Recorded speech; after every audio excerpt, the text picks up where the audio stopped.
Woo! Happy Halloween and welcome into the Front Yard Fantasy Morning Show here on Better Sports Network. I'm your host, Simon, joined as always by my wildly handsome, always in costume co-host, John Luke Garofalo. What's up, JL? What up? That was very spooky. That was so spooky. I'm spooked out. JL, you looked really good in that image of you right there. Your hair was grown out. You must have had some colored contact lenses in or something. I was dead. Is there, for some reason, something that's spooky every time is those like creepy contact lenses. Like you mess with someone's eyes, they instantly go up like 10 spooky levels, even if they're wearing no other part of a spooky costume. Have you ever worn color contacts? No, I can't wear contacts. I've tried to wear a contact one time and it did not go well. It was a disaster. I was like, you know what? I'm good with glasses. I'll just wear these for the rest of my life every single day and not have to shove a finger in my eye every morning. Oh, shove a finger in your eye? You don't shove the finger in your eye. You put the contact in your eye, you ding dong. Well, I did shove a finger in my eye. It didn't feel good. I don't think I have the delicate touch required for contacts. That makes sense. That does check out.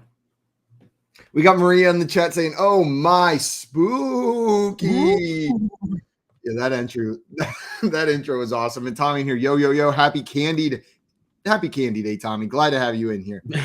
Just imagine Tommy going around his neighborhood like by himself, asking for candy, trick or treating. Yeah. Is he wearing a costume, or he just shows up as a grown ass man on the front porch? He put on eye makeup to look like Derek Carr. Well, by the way, speaking of Tommy, sorry about that beat down your Raiders guy yesterday. Oh, talk about spooky. Spooky, man. Brutal. 24-0 from the Red Riffle. It is kind of funny that like the bet that Tommy and Coop made, like Broncos versus Raiders, was very much so like two good teams in their mind. Know what I mean? It was like which team's going to be better. Like they both believe it. Now it's bottom. It's a race to the freaking bottom between those two guys. It's pretty funny. Hopefully the Raiders get it together though. I like the Raiders. I want to see them a little bit spookier. Tommy said battle of the suck. Yeah, that's what's going on right here. Loser eats it. Battle of the suck. Loser eats a tomato is what we Battle of the suck, loser eats a tomato. We got to get some like 6 shirts, like Battle of the Suck with like flames, loser and then the 2 guys, and then and then at the bottom it says loser eats a tomato, like asterisk loser eats a tomato. Greg in here says, "Good morning, all you FYF critters creeping around in the early morning shadows." Morning, partner. I am creeping around in the early morning shadows, getting ready. I'm not used to being the person in the household that's awake first. Okay. Like this morning show has completely changed my routine on that front. I'm used to being the one who's like, turn off the alarm, like being a little bitch and making someone else like crawl around in the shadows. But now I wake up in the morning and I'm like, I can't turn a light on. That's rude. I can't make a noise. That's like I'm tiptoeing around in the dark. I get out here and I just hope what I put on is my own shirt. Since I haven't seen it until I step out of my bedroom. Yeah, you're trying to pick out your wardrobe in the dark. That's why I always have the jacket on. Some days it's tighter than others, depending on the shirt that ends up on my body. There's just no shirt. Maria said, crawling in those Baltimore shadows. Now that's spooky. Jill, what happens in those Baltimore shadows? The Wire gets shot and filmed. That's not so spooky. That's a pretty good thing to happen in the shadows. Yeah, what can I say? They're also filming another Apple TV show near my house. Just in and around my house. It's not Apple TV. Well, The Wire is not Apple TV. That's HBO. This one's called Lady in the Lake. It's with Natalie Portman. Oh, that's pretty sweet. That sounds spooky. Lady in a Lake? Lady in the Lake. One of those two. I don't know what they are. Lady found a lake. It's really just Lady found. It's a TV show about a travel bloggist. And she found a lake. It was about her journey to Lake Baikal. She had always wanted to visit it her entire life, and this is the documentary tracking her journey, played by Natalie Portman. Played by Natalie Portman. It sounds unbelievable. Lady in the Lake from Keith. No, Keith, we're talking about Lady Found the Lake. Lady Found the Lake. It's a different movie entirely, but that's not the same thing, Keith. That is way cooler than the one thing that got filmed where I grew up, JL. It was like the Vince Vaughn movie, Neighborhood Watch. The Watch. They just changed it to The Watch. But yeah, Vince Vaughn, Jonah Hill, and Ben Stiller, which like you hear those names and at first you're like, oh, this is going to be a good movie. And then you think about it and you're like, no, it's not. Like before you even see it, if a movie has Vince Vaughn, Ben Stiller, and Jonah Hill, you're like, yeah, no, that's too much. It's too many. Not a good It's movie. too much and it's too spread apart. You know, exactly. Like If it was Jonah Hill and say Seth Rogen, sure. It's like, Right. oh, that's probably gonna be a banger. Yeah, you throw him in there, maybe Jesse Eisenberg, and then you're like, oh, that's an interesting trio. That'll be good. But those three guys, like three loud, funny guys from slightly different genres, it's not going to. It's never going to work. Never going to work. Good. The only joy in watching that movie was going, hey, I know where that is. Hey, I know that's a pretty big part of it, though. It's pretty big joy. Like, I'm going to watch this TV show and be like, hey, that's near my house, right there. But then you're also going to be like, hey, that's Natalie Portman. Hey, yeah, this is an awesome show. At least it sounds like it's going to be a good one. That's true. Yeah, Lady Found the Lake. Craig said, Simon, you did a Batman impression when the lights would come on every time. Oh, it's me, Batman. When I wake up, I am Batman. When I wake up, my voice is groggy and full of boogers and throat suck and whatever happens in your sleep. Ew. Whenever your throat suck. What does that mean? Because you're breathing in all night, so everything just goes in through your mouth and sucked into your throat, and you've got like groggy throat in the morning when you wake up. Ew. Is that just me? Yeah. Oh, you're acting as like an air filter in your room? I think so. Are you like HEPA certified or whatever? No, I think what it is this time of year you get a little extra stuffy in the nose, so you're breathing through your mouth a little bit more, and it dries out your throat. Maybe throat dry is the better word. Throat dry sounds better than throat suck. Because throat suck makes me think of something else. Candy on Candy Day makes you think of a Dum Dum Lollipop or something like that. Exactly. Guys, he said Goodfellas was filmed in his neighborhood. Well, when Simon sees it, he'll let you know what your neighborhood looks like. I'll let you know your neighborhood sucks. Did you watch a movie this weekend, Simon? No, I did not watch a movie this weekend. Bummer. Did I watch anything this weekend? I don't even know if I turned anything on the TV besides football. Diners, Drive-Ins, and Dives. Of course you did. I watched 2 episodes of Diners, Drive-Ins, and Dives this weekend. I have a good reason, though. Our friend was dressed up as Guy Fieri for Halloween. At the end of the night, we were like, what better thing to turn on than Diners, Drive-Ins, and Dives to close off the night, right? Pretty good. Pretty good. No one was dressed as Goodfellas, the movie. Yeah, that's true. And if they were, I wouldn't have known. Yeah, I guess so. I guess you wouldn't know. I don't know how you tell. Unless they told me. Guys, it is that time of day. It is time to bring your own breakfast. This is the segment where we hang out and we bring topics we want to talk about. NFL related, non-NFL related, whatever we need to talk about bright and early this morning. JL, you got some breakfast you brought for me? I got some breakfast. I got a little bit of breakfast. I'm drinking OJ. I just finished my everything bagel. Jalapeno cream cheese. It's pretty good. A nice schmear. No, nope. You ruined it. That's what they call it. That's like a New York City thing, right? They call it schmear. I don't care who says it. It's not right. It is not correct. Keith said yes. He said yes. I got the confirmation. What does Keith know? I saw it in like a TV show or something one time. I'm an expert. Keith's wrong. Did you see Cooper Kupp got injured yesterday? Yeah, I didn't see the update. Is he? The latest I saw was that it's a right ankle is wrapped and he's noticeably limping in the post game. God, we can't have nice things. Man, yesterday after the 1 p.m. games, it was like nobody's gotten hurt. Like, you know what I mean? Like we made it through the 1 p.m. slate. Ruined it. We were like, this is a good, like this week has been pretty nice for injuries. Nobody's really gotten hurt. Like the players that did get banged up came back into the game. And then Cooper Kupp, the potentially number 1 overall fantasy wide receiver, gets injured. That's pretty brutal. That is really brutal. I saw the play. They kept showing it in slow motion. It didn't look great. Do we have any update from the team as to like what kind of injury it is? I have not seen anything. I can look that up though. It looks like I'm seeing from Edwin Porras, FB Injury Doc on Twitter, saying Cooper Kupp will likely be okay. Both ankles actually got twisted up on a classic lateral low ankle sprain, left more than right. Definitely scary, but they'll get him checked out and he should be fine for week 9. He'll work on that ankle all week.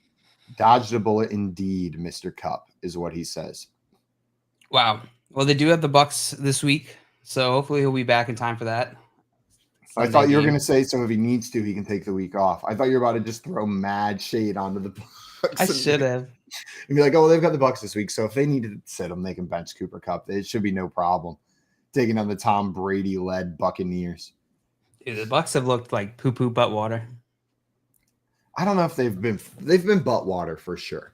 They've been not poo-poo butt water. Not poo-poo butt water. I reserve, like, the Raiders have been poo-poo butt water. Yeah. The Buccaneers have been butt water though. That's fair. Have you seen the butt water video from Tosh.0? It's not, obviously it's from like the internet, but Tosh.0 had it on his show forever ago. It was a guy who would take a hose and he would fill up his butt with water and clench it tight, like squeeze tight, and then run over to people, open up, fart, and let it all out and scream butt water, then run away. That sounds like you and Tim on a Saturday. I've never done butt water. I'm not brave enough to do that with a hose. With a hose. Well, is it the going in or the going out that scares you? I don't have the bravery of both. It's like, because once you do one, you got to do. You're committing to both. Like, yeah, that's true. Even if you get the one without the other. Like you got to do the other one. Maria says, "Well, it was nice knowing you, boys." As soon as I put that into your mind, run. Now there's just fear in her mind that butt water is going to happen at any given moment. She's like, "Stop giving JL ideas." As soon as someone knows it's a possibility, it forever becomes implanted in their brain. Yeah, it messes with their brain. Like they do. He said, it forever becomes implanted in their brain. Every time I see a hose now, I think, don't do butt water. Unagi. Don't. Tommy said, who thinks sticking a hose up their butt is a good idea? How do you even think of that? Your people are creative. And it's an age-old plight of man. Can this fit up my butt? Like, I think that's been asked since the dawn of man. Every object that they found at some point in human history, that question has been tried answered. to be put up someone's butt. Exactly. They've answered it. Craig said not many injuries usually look great. Oh, that injury is pretty. No, you're right, Craig. Not many injuries look great, but some injuries look worse than others for sure. And hopefully the Cooper Kupp's going to be okay after that one.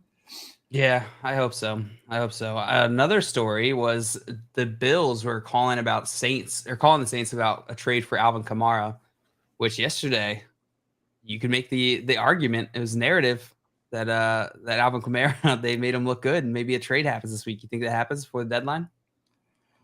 Man, I just keep going back to what would they have to give up to get Alvin Kamara? Like, what are they going to have to trade away to get Alvin Kamara? And if they do that, and if it's the other thing is, like, maybe, I don't know. I'm going to back up a little bit. I'm not going to go down that path. It was almost like full on. I was about to become like an NFL conspiracy theorist live on the air, and I'm not going to do that at 6 a.m. in the morning here. That's for the 8 o'clock hour when Simon becomes a conspiracy theorist. No, the amount they would have to give up, and it just doesn't seem like a necessity. That being said, selfishly, holy crap, would that be so much fun to watch Alvin Kamara on this Buffalo Bills team. This offense already seems like cheating sometimes, like out there. Like it seems a little bit cheap with Josh Allen able to do what he's doing. Adding Alvin Kamara to the mix would be absolutely insane. Just absurd. I don't see it happening though. I keep thinking about what Sal said. If you watched earlier this week, we had Sal Capaccio on, the Bills beat reporter. And I just keep thinking about what he said about the Bills don't need to trade for a stud running back. It's unlikely they'll even use a stud running back given how much this offense is pass focused, which makes sense. And that lines up with sort of how I've seen, or what we know about the NFL and how they value running backs, which is they don't. Running backs are cheap. They're very cheap in the NFL. So good running backs like that, you do see trades happen, like we saw with CMC. But man, I can't imagine. Like you said, I can't imagine what they give up. But can you imagine? Josh Allen steps out on the field, lined up to the right of him, Alvin Kamara, Stephon Diggs, Gabriel Davis split out. Like, that would just be disgusting. Like, it would be so much fun to watch. The Packers would have, like, if Alvin Kamara was on this team already, the Packers would have had to shut down their franchise after last night's game. It would have been humiliating. It would have been bad. And maybe, who knows? Maybe they see what CMC did this weekend. And they're like, hey, we need to meet that, right? We need to match that intensity. Man, it just seems like Devin Singletary is good enough for this team, though, right? Like everything that they need to be done, Devin Singletary is good enough. And then James Cook didn't look bad yesterday, getting involved in the receiving game as well. He had that one big catch. I know it was just one catch, but That was awesome. He got free, got out. Josh Allen hit him with a beautiful pass. So I get it. I get the speculation. I think what it is it's the Bills doing their homework, just calling the Saints to see what it would cost, right? It would be negligent for them not to at least see. I think Coop and Sal were talking about that a little bit. Like as a GM, like you are failing at your job if you don't at least know what it costs to get these players. Right. If they're that's a good point. That is a good point. Absolutely. I know. I make lots of good points. Speaking of CMC though, JL, we got to talk about what he did yesterday. He made some history. Boy, did he They said on the broadcast he was only the 10th player since these stats have started being recorded and the first player since LaDainian Tomlinson 2005 to get the hat trick, the rushing touchdown, the receiving touchdown, and the passing touchdown in the same game. Joe, you and I were watching together when he threw that passing touchdown, and we were like, oh, who threw? Like, it was like, oh, what a beautiful throw, I believe is what you said. Yeah. And then, like, not even knowing CMC threw it, and then it cuts back over, and we see back there's CMC just chucking the ball up. It just perfect little lob throw right into the hands of whoever caught it. I can't remember in the moment. I was so focused on CMC. We're not going to act like there was a ton of power behind that throw. It wasn't like it wasn't like a laser down the field. It was a lob. It was a perfectly placed lob. And it was beautiful. Like nothing against him. But it just wasn't. It wasn't a dart throw, you know. And it was Ayuk, Brandin Ayuk, Brandin Ayuk. Thank you. Yes, it is early. Cannot remember. Yeah, no, Ayuk and Ayuk caught it perfectly. He was perfectly placed. Ran that route well and got right in there. CMC's good, isn't he? CMC's good, man. CMC's good. And like I think you were talking about it yesterday, the Shanahan effect of this, like just all the different ways Shanahan might use him. And the more I started thinking about it, Simon, the more I started thinking the CMC move might be like more than anything, not only a contending move, might be a way for Shanahan to save his job. Because it feels like we're kind of hitting that point where, you know, it's for Shanahan, it's like shit or get off the pot.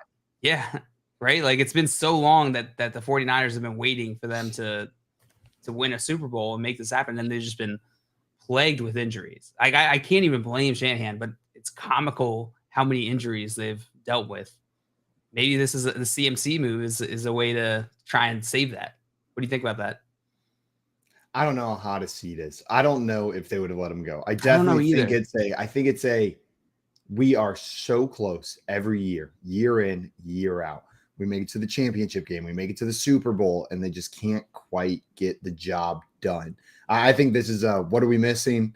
We're missing a CMC. Like we're rolling out Jeff Wilson, best case scenario, Elijah Mitchell, which Elijah Mitchell is good, but none of those players are a CMC. They've got Brandin Ayuk. They've got Deebo Samuel. They've got George Kittle. They've got the killer defense.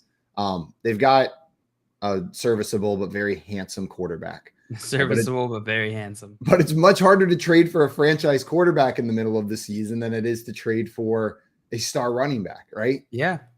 Teams that have a franchise quarterback aren't usually giving them up for a second and a third and a fourth and a fifth or whatever they gave up for Christian McCaffrey. Right. Like it's not going to happen. So that's where they could make the upgrades. They made them. It's for a Super Bowl push, 100%.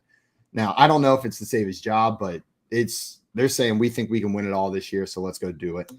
I don't know. There was definitely more heat around his seat when Trey Lance was healthy and, you know, not performing necessarily super well. I know that move was definitely he leveraged himself, right? Yeah. So gave up a lot to get Trey Lance. So, man, I don't know if I would. I lost it. No idea what word was going to come out of my mouth next. Right there, JL. But I don't know if I would. Oh, well, here it is. I remembered it came back. I don't know if I was the 49ers or any other NFL team that I would look at that Bills team and go, this is the year we're going to win the Super Bowl. You know what I mean? Like I'm not sure this is the year where I would trade away all my future picks and try to like build a juggernaut because like that final boss is pretty tough. It seems like the Bills are going to be a pretty tough final hurdle to get past. Yeah. I'm not messing around with it. No. I think I'd just say maybe not. Like they can't be this good again next year, right? Yeah. You said, I think it was yesterday, our Sunday night recap show. You mentioned this, and I want to bring it up again. Is CMC the number one running back rest of the season? I think so for me. I think CMC, like he was always in contention, right? Like CMC when he's healthy is always in the conversation to be the number one overall PPR back. And now he's in an offense that wants to utilize him heavily and feature him heavily, I think he's the number one guy. Yeah, I think you were right. I agree. Look at how heavily they used him this week. It was absurd. He scored 40 PPR points this weekend, JL. 40.26 PPR fantasy points. 94 rushing yards, 55 receiving yards, 34 passing yards, and a touchdown in each category. That is absurd. Disgusting, Mr. Christian McCaffrey. CMC, you did it again. He looks so good out there, too. You did it again. You did it again. Joey said CMC touchdown factory. He is. JL goes, huh. Didn't think about it. You didn't respond to it. So I was just like, okay, yeah, it is. I thought you were adding more. I thought you were going to say something about the touchdown factory. Like, oh, yeah, but the workers are on strike. He just stared at me blankly. And so I was like, okay, I guess it is. It's a highly productive factory now. Yeah. They got the assembly line running again this week, I guess. Did you see Russ ended his on-field interview with Broncos country, let's ride. Nerd. Or he didn't add all the sounds. I did that, but he did say Broncos country, let's ride. Jill, I have this weird phenomenon with Russell Wilson where half the time I see him, I'm like, you freaking goober, nerd ass, annoying loser. And then half the time I see him and I'm like, God, I just like the guy. Like sometimes I see him and like sometimes it's like endearing and sometimes it's annoying, but it's the same quality. Like sometimes him saying let's ride, I'm like, let's freaking ride, Russ. And sometimes he says let's ride, and I'm like, God, could you shut up? Like it's not the time for that. I think what it is it's all on like I think Russ has one mode and he just lives in that mode all the time. And it's up to the people around him to be in the right mood to accept that Russ mode. Yeah. Mr. Unlimited isn't for all of your moods. It feels like I can't remember if I made this comp. I feel like I made this comp semi recently, but you watched Parks and Rec, right? Yes, every last episode. You know how they have that that whole scene or like a sub arc with the senator who they think is a robot? Yeah. Maybe that's Russell Wilson. Maybe Russell Wilson's just like an animatronic. What happened? And this is just the technology degrading? Yeah, maybe his chips. You know what? There's a chip shortage right now. I bet you they haven't been able to get any sort of replacement chips, so his chips are degrading. Man, that chip shortage I thought whenever I left the automotive industry, I was escaping it, but now it's coming back to bite me in the NFL as well. Yeah, that's why there's like it's hard to get cars right now. I think cars and PlayStation. That's why PlayStation has been so hard to get. Something about chips. It goes even further, JL. There's a semiconductor shortage, which is leading to the chip shortage. Whoa. And there was a shortage before the global pandemic hit. And then during the pandemic, it got even worse. There was a bigger backlog because a lot of the factories shut down that were producing them. So it set the already multi-year backlog even further back. So it wasn't a problem created by the pandemic. It was a problem I was deep in the chip game. I was involved in I was on the This is all post to you being in the chip game. I kept up with it. I got friends who are still in the chip game, JL. I know people that are still struggling in the chip game every day. They're still in it. They can't get out. Damn. They're deep in that chip game. It's pretty bad. Praying for them, man. Hope they're all right. Me too. Craig had a question for us, and it was a Christian McCaffrey trade. So while we're talking some CMC, he said in a deep dynasty league, 2 contending teams, this offer is on the table. Which side do you have? A late 2023 Devi depleted first. So it is a 2023 pick, but in a Devi league. So for those of you that do not play Devi is where you're drafting college players ahead of time, right? Like in the rookie draft, you can draft college players as well, but they stay on your Devi squad until they go into the NFL. So in the rookie draft, you can draft college freshmen if you would like to. It's just going to be a while before they actually get to be on your team. Or Christian McCaffrey. Oh, I missed the player, JL. It's Javonte Williams and a late 2023 first in a Devi league, or Christian McCaffrey. Which side are you going with? Okay. Devi depleted. I'm going to go with Christian McCaffrey. This is going to depend. 2 contending teams. So the contending part is pretty important because if it's contending, of course, Christian McCaffrey is very enticing. Late 2023 first. I think I would go with the first in Javonte Devi league. personally, how I like to play long term. I don't typically like to take win now strategies unless it's very clear. This one is pretty clear to me. I think I'd still take the Davante in 2023 first, though. What do you think, Sam? If I'm contending, I want CMC. Like if I am a contender this year, if I have a shot at winning it, I want CMC on my roster. Like he's just too good. Like he's the kind of player that can win you a championship. Know what I mean? He puts up another 40, 50 point week. Like he can win you a championship, Christian McCaffrey. And I would say, does CMC or does this trade put you in a position where you are far and above in terms of your likelihood of winning with your league? Because this does depend a bit on your league mates and the strength of your league in general and your team.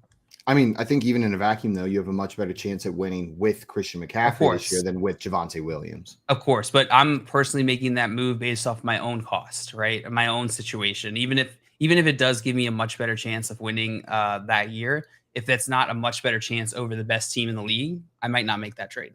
So you're taking my Bills approach, what I said earlier whenever I was talking about the 49ers, trading for Christian McCaffrey. Like maybe I would have held off and said the Bills are like you really going to go for it this year? Because the Bills. Yeah, that's basically what it is. That's a Dan. How do we do that? Full circle. It was all planned out, guys. The show is all planned. We are animatronics. Beep boop. Our chips are fresh though. We got fresh chips. It's because Simon's in that chip game. He's got friends in the chip game. I got friends in the chip game. You need a chip? Let me know. I'll hook you up. Great question, Craig. Wonderful question, Queg. Queg, Dale, I wanted to talk to you a little bit about the end of that Falcons-Panthers game. We watched it. Oh, yes, we did. Peach to Deej for the game-winning touchdown with less than 30 seconds left in the game. DJ Moore catches it and then accidentally has a little bit too much fun jumping up into the end zone. They get hit with a 15-yard penalty, making the extra point try a little bit further away. Then Eddie Pinheiro comes out and misses it.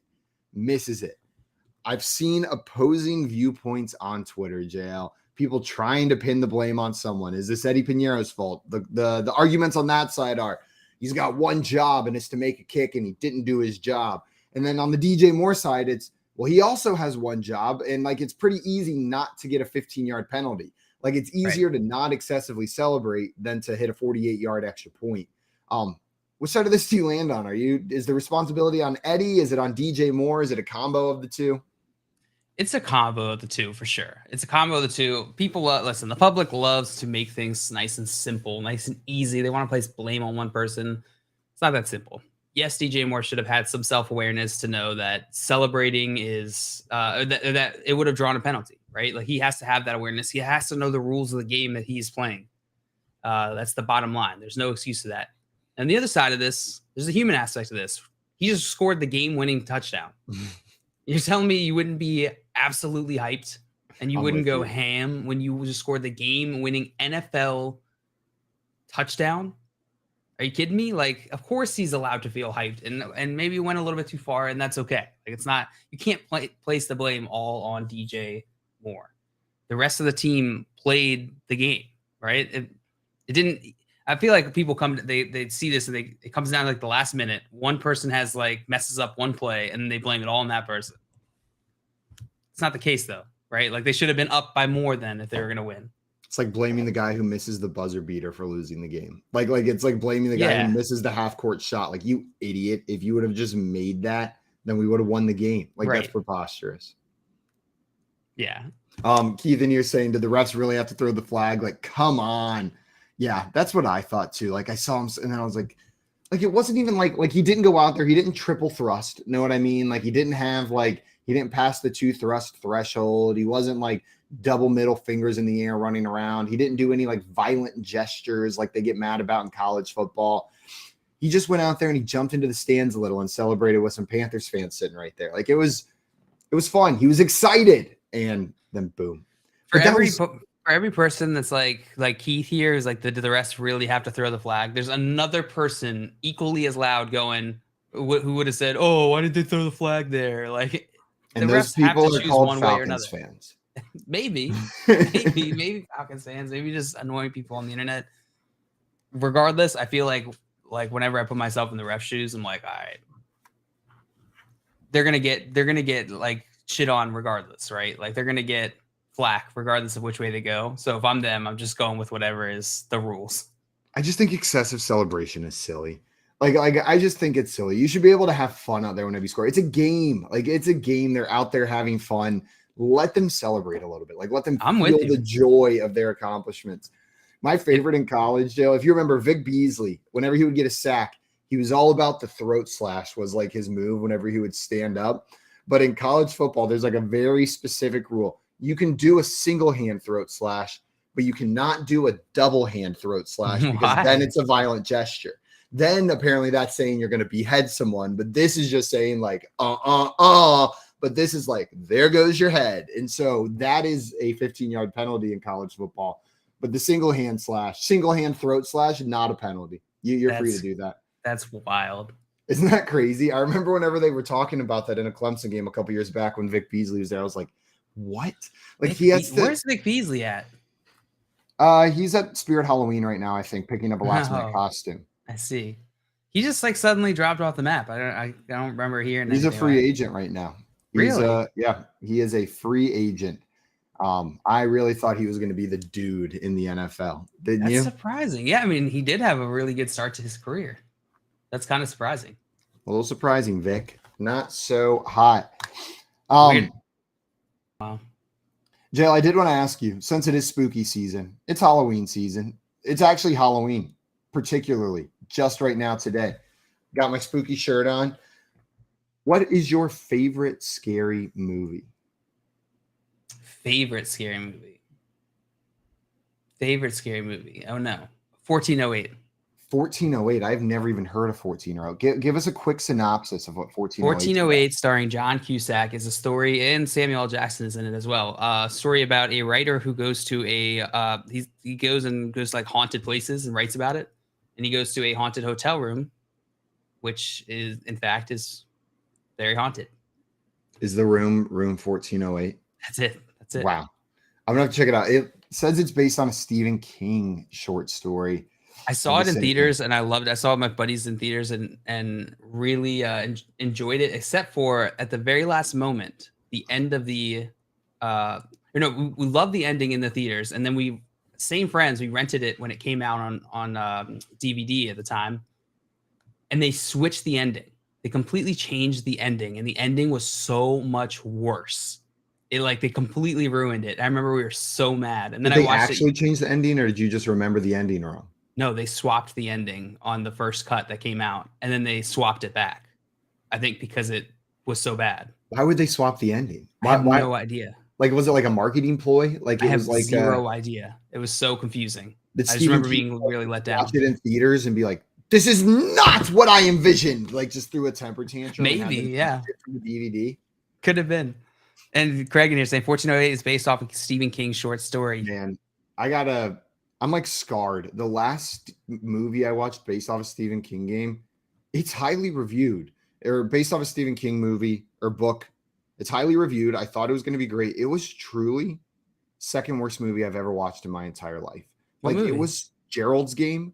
Have you watched Gerald's Game? Is it the one where the person's like tied up?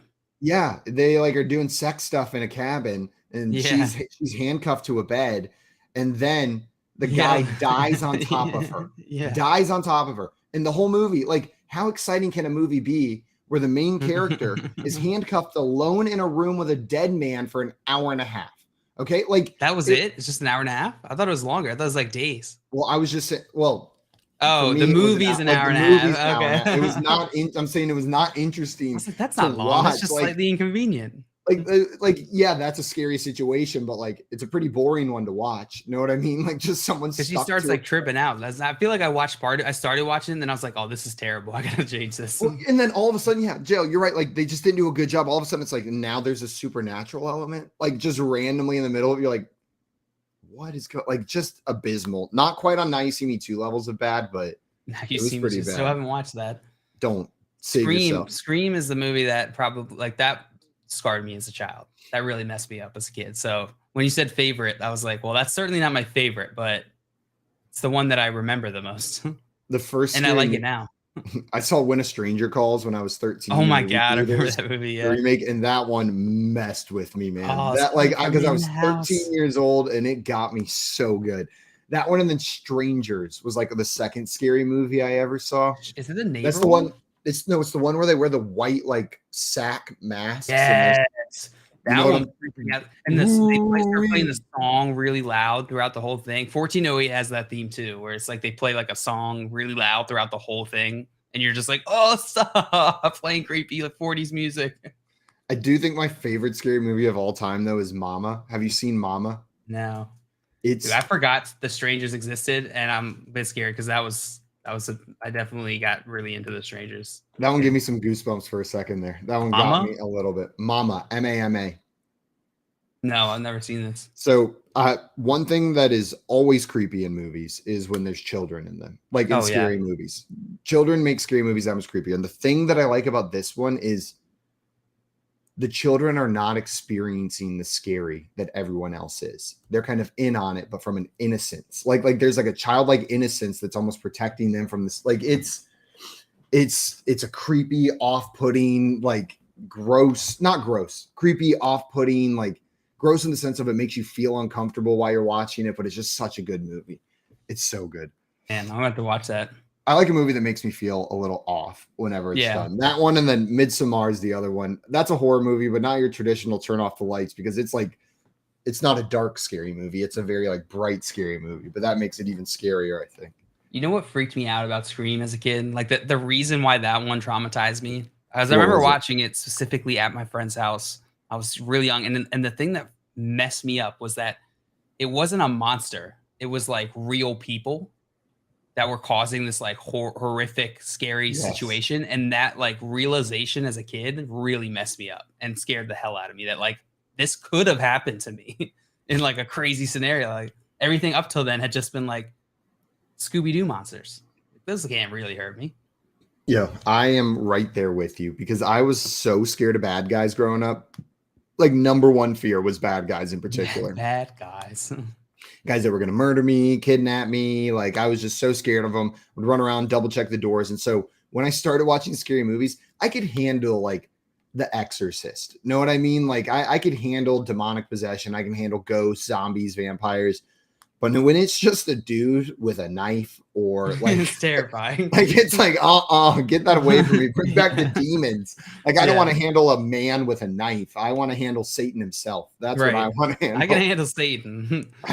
But Bill with a knife, hell no. Bill with a knife, Bill with a knife, jail. Just you adding a name to it made it so much scarier. like I got like shivers thinking about Bill with a knife. Like I could picture Bill him. with a knife. I could picture him at a gas station in like 7 Mile, South Carolina. As I pulled up, there's Bill with a knife. He just says Bill. Bill. Bill Nye with a knife. Bill Knife. Bill Knife, the knifey guy.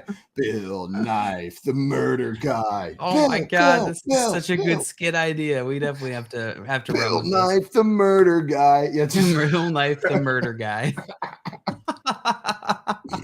And we just lost everyone listening. They were like, and on that note, I'm the murder guy. Jill, said my grandmother rented a movie about a lovely toy that comes to life and helps children called Chucky. I was afraid of my toys for a while. She had no idea it was scary. Oh no. Your poor grandma. Jill, were there any movies that weren't scary movies that freaked you the hell out as a child? Like where it wasn't a scary movie, but like it got in your head? I had to think about it. I'm not off the top of my head. 101 Dalmatians messed me up, man. Cruella de Vil was terrifying. She was ruthless. She wanted to skin those puppies. She was ruthless. I had Cruella de Vil nightmares until I saw the Emma Stone version came out. A lot more connectable whenever you watch that one. But Cruella de Vil was just this like creature of my nightmares whenever I was a child. Right. Maybe Sleeping Beauty. I think that was the name of it. That one freaked me out a bit. Sleeping Beauty? Yeah, like isn't that the cartoon, like the old VHS cartoon where it's like the witch? She's all scary. With the apple? I think that's Sleeping Beauty. I honestly am realizing I haven't seen Sleeping Beauty since I was like, I don't know, 5. Maleficent, is that from Sleeping Beauty, or is that not? Yeah. Yeah, Maleficent. There we go. That is pretty She spooky. scared the hell out of me. Yeah, I bet. She's a little bit spooky. Guys, coming up, we are going to answer whatever questions you've got for us. So if you've got some more fantasy questions, throw them in that chat. We'll be talking hogs and logs from week 8, the players that performed well and the players that laid a log out there out on the field. We've got some Halloween spooktacular festivities coming up. We're going to do some Halloween Mad Libs. And then, Dale, we got to talk Monday Night Football and do a prop draft a little bit later as well. Guys, you're listening to the Front Yard Fantasy Morning Show here on the Better Sports Network. Better Sports Live with Rick Kamla. That's 7 p.m. Eastern, 4 Pacific on Better Sports Network. Andy Reid is the best current coach in the NFL. He's better than Belichick. Belichick has lost his way.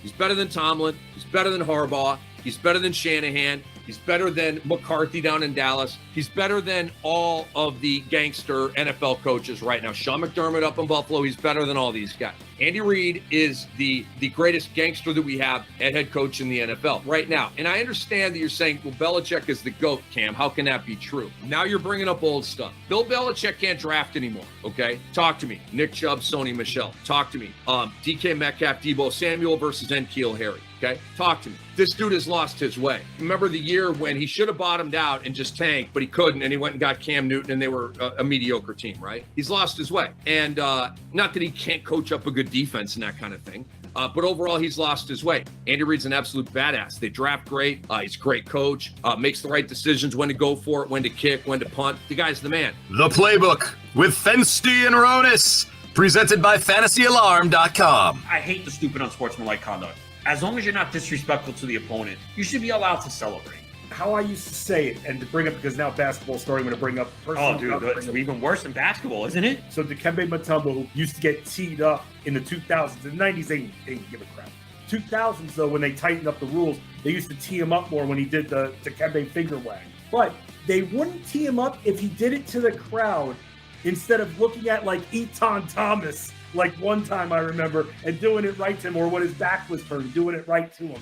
If he did it to the crowd, they would never call it. And so that makes me wonder if these players, while, yeah, they want to talk a little smack, maybe they should flex towards the crowd than at the player who they're standing over. I guess. I know again, it's soft, man. It is soft. Because you know what? Like we're gonna give 15 yards for that, bro. They think that, you know, want to know why they're paranoid? They think that's gonna turn into a fight. See, I disagree with that. That's not going to start a fight. I agree with you. They don't agree with us. It's one thing, okay, if you spit in someone's face or say something derogatory, like about their family or something, right, yeah, that can excite it. But if you're just like, yeah, I made that play, what? You know what I mean? Like, again, they know the rules. You got to know you're going to get flagged. You have to have discipline. But, like, I don't know. I have no problem with celebration as long as it's not disrespectful. What's disrespectful? You know, it's interpretation, and that's my problem. Watch, it's going to cost someone in a big playoff game, and that's when people are going to go crazy. There'll be a third down play. Someone makes a pass breakup, and they're in someone's face. They're going to throw a flag. It'll extend the drive. That team scores, wins the playoff game because of it. You need something drastic for it to really leave an imprint, and I hope that doesn't happen to my team. Better Sports Network is betting, fantasy, collectibles. It's sports talk done better.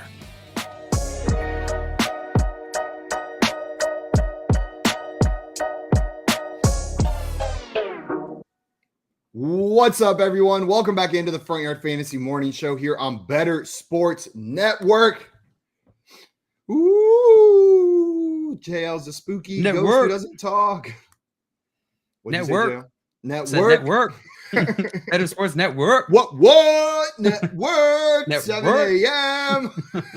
Sorry, Leanne. I know you're sleeping. Wake up, Leanne. Man, that poor girl. Like, we have one wall separating us. There's a shower in between us. And then I just sit over here and, like, scream about, like, poop and Halloween movies for an hour whenever we wake up, and she's trying to sleep. Does she has she been able to sleep through you doing the show so far for like 2 months? So when she's asleep, she's out. But if I wake her up while I'm crawling through the darkness trying to get over here, maybe I was born in the darkness. I was born in the darkness. I mean, let me do my best Coop impression. I was born in the darkness.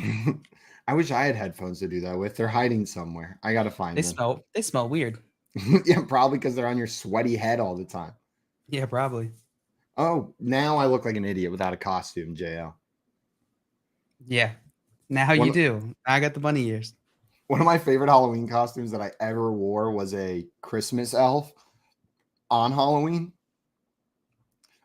You wearing the Easter bunny is reminding me of that. I just thought it was funny to be the wrong holiday on the wrong day. It wasn't as funny as I thought it was going to be, though. You were the Halloween bunny for Halloween? No, I was a Christmas elf, just like you are the Easter bunny right now. I thought it was funny to be a Christmas elf on Halloween. The humor didn't quite hit. Most people were like, "It's Halloween, not Christmas." Like everyone was like, "You just picked the wrong holiday." What a dumb joke. I was like, "That's the joke." That was me at 17 or 16 thinking I was hilarious. That is pretty funny. Sorry, my timer went off. I had put a timer on during the break. It was going all good. Also, I see Will in here saying, I played Dak, Waddle, Gabe, Henry, Cook, Pollard, and Cousins. Needless to say, I crushed our league and earned the highest total score this season. This morning feels great. Boy, Will, my man. Let's go. Man, it feels good when it all comes together, right? Like, not when you just have one player blow up, but when your whole freaking team goes off. Dude. And you're just sitting there like, you only needed 120 to win, but you got 240. Like, those games it's feel absurd. good. Just totally unnecessary. I was playing Joey Wright, FYF Joey there in the BSN chat. I was playing him this weekend in one of our leagues, and I was sitting pretty after that 1 p.m. slate of games. I had AJ Brown. I was 9 points. Joey had Dak Prescott, Alvin Kamara, DJ Moore, Tony Pollard, and Kirk Cousins on his bench. Just Kirk Cousins was on his bench. Everybody else was in play. So I'm going to lose this week because Joey had like the trifecta. Ouch. Tony Pollard, DJ Moore, and Alvin Kamara. You were probably sitting there going like, oh, man, this is going to be a good week. Like AJ Brown set me up. We got the lead early. Another win. Call it a day. Phone it in, and you're good to go. Bonk. Nope. Scored 100 points at 3 players. And he started Rashad Bateman, who scored 0. And he's still going to destroy me. And Brian Robinson, who only got 2 points. Oops. Doesn't matter, though. Dustin over here. What's up, Dustin? Good morning. Welcome in. Good morning, in our YouTube Dustin. chat. So good morning, fellas. Wearing my Bills hoodie at work today just to annoy all my Packer fan coworkers. Good. Like exactly a good coworker should. It's subtle. You're not coming in just like screaming at them, but you got the hoodie on just to remind them. Every time they look at you, they're going to be reminded that they suck this year. They suck. That they just are not a very great team this year. But Dustin also saying, I need Mixon and McPherson to score under 8 points for me to score miracle win in SFB 12. Yikes. I gave you a 2% chance. Buddy. Yeah, Dustin, I give you a very low percentage chance. And I'm cheering on the other side of you today because, JL, I am currently up by 12 points in our guillotine league, okay? From last place. Like I am, It's between me and one other guy pretty much to get chopped is what it's looking like. I've got Joe Mixon left. They have T. Higgins left. I'm up by 12. Joe Mixon, T. Higgins, 12-point difference. I think you got it. I think so. But what scares me is I wood. can so easily see the scenario where I don't. Know what I mean? Like I can very easily play out that narrative, play out the story where T. Higgins just has this huge game without Jamar Chase there. And Joe Mixon continues to be inefficient, and I just lose and get knocked out of the guillotine league week 8. I hope not, because I'm having a lot of fun. Shout out Paul Chartian for inviting us into his industry guillotine league. It's very fun. Simon and I are still in it. Simon hoping to survive this week. I just checked. Staring down another win in Scott Fishbowl. This will be my second win. I beat Danny Kelly of the Ringer last week for my first real win, I think. Apparently I'm 2-5 now, so maybe I'm wrong about that. And then this week I'm playing Ben Gretsch from he has his newsletter, Stealing Signals. If you haven't checked it out, really good newsletter. And it's looking like I might pull out the win in this one, Simon. I just need Kareem Hunt not to score 40 points. 40 points from Kareem. Sorry, my brain broke for a second there. I was like, that seems pretty safe, JL. That seems pretty safe. But I think it's pretty safe. But again, what if we see it? This is the week where a 40-point running back wasn't even the top scoring running back this week. Like Christian McCaffrey dropped 40 points and he's the second highest scoring running back. Like week 8 seems to be on some spooky stuff. Like this is Halloween night. Multiple running backs have dropped over 40 already this week. There's no way. There's no way that the second running back on this Browns team, but maybe. That's the best part about fantasy football. Travis Etienne finally popping off, which is very good for many of my teams, but my Scott Fishbowl team specifically. Your Scotch Fishbowl? My Scotch Tape Bowl team definitely needed it. For some reason, I was thinking of butterscotch flavored fish in a bowl as like a nice Halloween dish. The Scotch Fishbowl. Scotch Fishbowl, I like that. The Scotch Fishbowl. Would you like to order? What would you like for dinner? I'd like the Scotch Fishbowl, please. Yeah, I'll take the Scotch Fishbowl. I like duct tape bowl. Albert in here saying, good morning, everyone. Good morning, Albert. Welcome in. Glad to have you in here. Speaking of that ETN, he finally had his breakoff week. He broke off a big This is Kit Kat week. This is Kit Kat week. I see a lot of shade going on for Trevor Lawrence today. Post yesterday's performance, a lot of people are like, okay, Trevor Lawrence is done, or this, what happened? This is this failed experiment. Simon, what is your take on Trevor Lawrence so far? My take on Trevor Lawrence so far is that we are spoiled with how quickly we expect these quarterbacks to develop, right? Like, even whenever we go back and look at Peyton Manning coming into the league, right? Like, it took a couple years for it to happen. Like, it is a recent phenomenon where we expect these rookie quarterbacks to come in and be the best quarterbacks in the league by their second year, right? Right. Trevor Lawrence still has all of the things that made him the number one overall pick, made him the prospect that people call generational. Like, it is, all of those pieces are still there.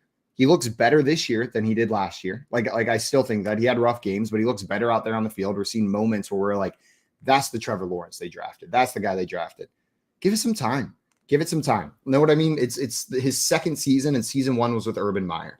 Season one was with the stank of Urban Meyer still resting on him. I get the concerns, but I'm not giving up on this guy that was touted with all of the skills and abilities to be a top NFL quarterback, because he hasn't been it yet. Absolutely. And what I've seen is he's taken a step up for sure. I mean, he looks good out there. He's made some really dumb plays yesterday. He made some very forced throws that ended up in turnovers. He's got to fix that. Dustin and I were talking about it on Twitter yesterday a bit. And the way I see it is those things are easily correctable. The forced throws into heavy coverage, the fumbles, those things are easily correctable from a quarterback perspective. I'd much rather have those problems than accuracy issues or arm power issues, arm strength issues. Trevor Lawrence looked good, apart from the stupid mistakes, which I think he'll fix. I think he'll be fine. I think he'll be absolutely fine. I think we'll be having a different I think this conversation will be completely different going into next season. No, I'm with you, JL. And something I saw people holding against him was there was a quote during the draft process that came out where he said something along the lines of like, I don't have like some chip on my shoulder. I'm not trying to prove it to anybody else. Like, and there is life outside of football, and people hold that against him. I feel like it was taken so, like, people like say like, well, he's not like a psycho about football. He doesn't live football, so he'll never be like the best of the best. And I think that quote was taken so out of context. He even clarified later. People remember the initial quote, but don't remember him clarifying. He says on Twitter, this is from Trevor Lawrence, it seems as if people are misreading my sentiment. I am internally motivated. I love football as much or more than anyone. It is a huge priority in my life. Obviously, I'm driven to be the best I can be and to maximize my potential and to win. He also says, it's not like I feel like I need this for my life to be okay. That's the sentiment he was trying to get across, saying like, yes, I love football. I'm motivated to be the best that I can be. But if football ended, I would still be alive. I would still be okay. Like, it's not his everything. And maybe we're seeing like with Tom Brady, I think it is his everything, right? Like we see how that Mayfield, Mayfield, driven a lot by what other people think. And I agree with you. I think it's way more healthy to have that mentality that he has versus the other way, regardless of what it leads to in terms of personal growth or development. Dustin says 62.5% completion percentage combined with poor mental mistakes. You got to remember, too, he was playing against the Denver Broncos. And if you watch this game, like, Denver Broncos defense is fantastic. One of the best secondaries in the league. And they were playing lights out yesterday. It looked so good. And so I'm not worried at all about Trevor Lawrence. If you are worried, I understand. Trade him. Yeah, go ahead and trade him to me, or trade him to the other people who are watching this who will gladly trade for him. And that statement was in Dynasty for me. I think he's startable in redraft in a 1 QB league. Yeah. He's in the streaming category of quarterbacks that you can probably start. But in Dynasty, I'm trying to trade for Trevor Lawrence. Yeah, I'm with you. Is there a where do you think he'll end up in this season, like points per game wise? You think he'll be a QB2? He'll probably be QB2. He'll probably be outside of that QB1 range, but high end QB2, maybe like QB15. I wonder where he is right now. Whenever we're looking That's at a it, good question. Where do you think he is right now, Jay? If you had to take a guess, If I had to take a guess, I'd say he's probably QB19. QB10. Wow, way higher. He is QB10 through 8 weeks. Now there are Kirk Cousins has only played 7 games. Justin Herbert has only played 7 games. If we look on a points per game basis, then you're probably a lot closer, JL. Let's see, but let's only count quarterbacks that have started 1, 2. See Better Boss in here saying Happy Halloween, Matt. Good to see you. JL, you were so close with your guess. He's QB 18 on a points per game basis. Really? Hey. QB 18. Jameis Winston sitting ahead of him with only 3 games played, but that's okay. Andy Dalton and Jameis Winston together combined to be like the quarterback 15 on a points per game basis. It balances out. It balances out a little bit over there. Also, Dustin in here letting us know currently 10 TDs, 6 ints, 9 games left, over under 12 more TDs, over under 7 more ints. JL. Simon. Over under 12 more touchdowns for Trevor Lawrence rest of the season. Rest of the season. Getting him to 22. He's got 10. There are 9 games left. So 12 more touchdowns over the last 9 games. He's got 10 through 8 weeks. I think that's right around the line. I'll take the what's his schedule look like? There's teams that he's playing. There's a bye week in there as well, JL. Really? They got they got the Raiders next week. So a battle of the best, another battle of the suck. Chiefs after that, then Ravens, then Lions, then Titans, then Cowboys, Jets, Texans, Titans. So it's not an easy schedule. They got some games in there, but it's not. They got the Chiefs, Ravens, Titans, Cowboys, and Jets left. Titans twice in that time frame. I'll take the under on 12 touchdowns, over under 7 more ints. I don't know about the ints because he's throwing a lot, which is what you want to see. Like I would much rather him be throwing and having more interceptions than not throwing, or pulling the Justin Fields move from earlier this season. I'll take the under on the ints. I'll take the over on the ints and the over on the TDs. I think he's going to hit both of those. Last year he tied Matthew Stafford for the most interceptions in the league, and I think they're going to keep letting him throw him. They're going to keep letting him chuck the ball. But maybe now they just give Travis Etienne the ball 25 times a game, and that's their call it a day. Yeah. Call it a day. Guys, coming up, we are going to talk some hogs and logs. We've got a Halloween Mad Lib we'll be filling out live on air. And then we're going to preview Monday Night Football and run through a player prop draft and maybe some Halloween candy player analogies at the end of the show as well. You're listening to the Front Yard Fantasy Morning Show here on Better Sports Network. Make bets and follow your fantasy team while you buy, sell, and trade collectibles in real time.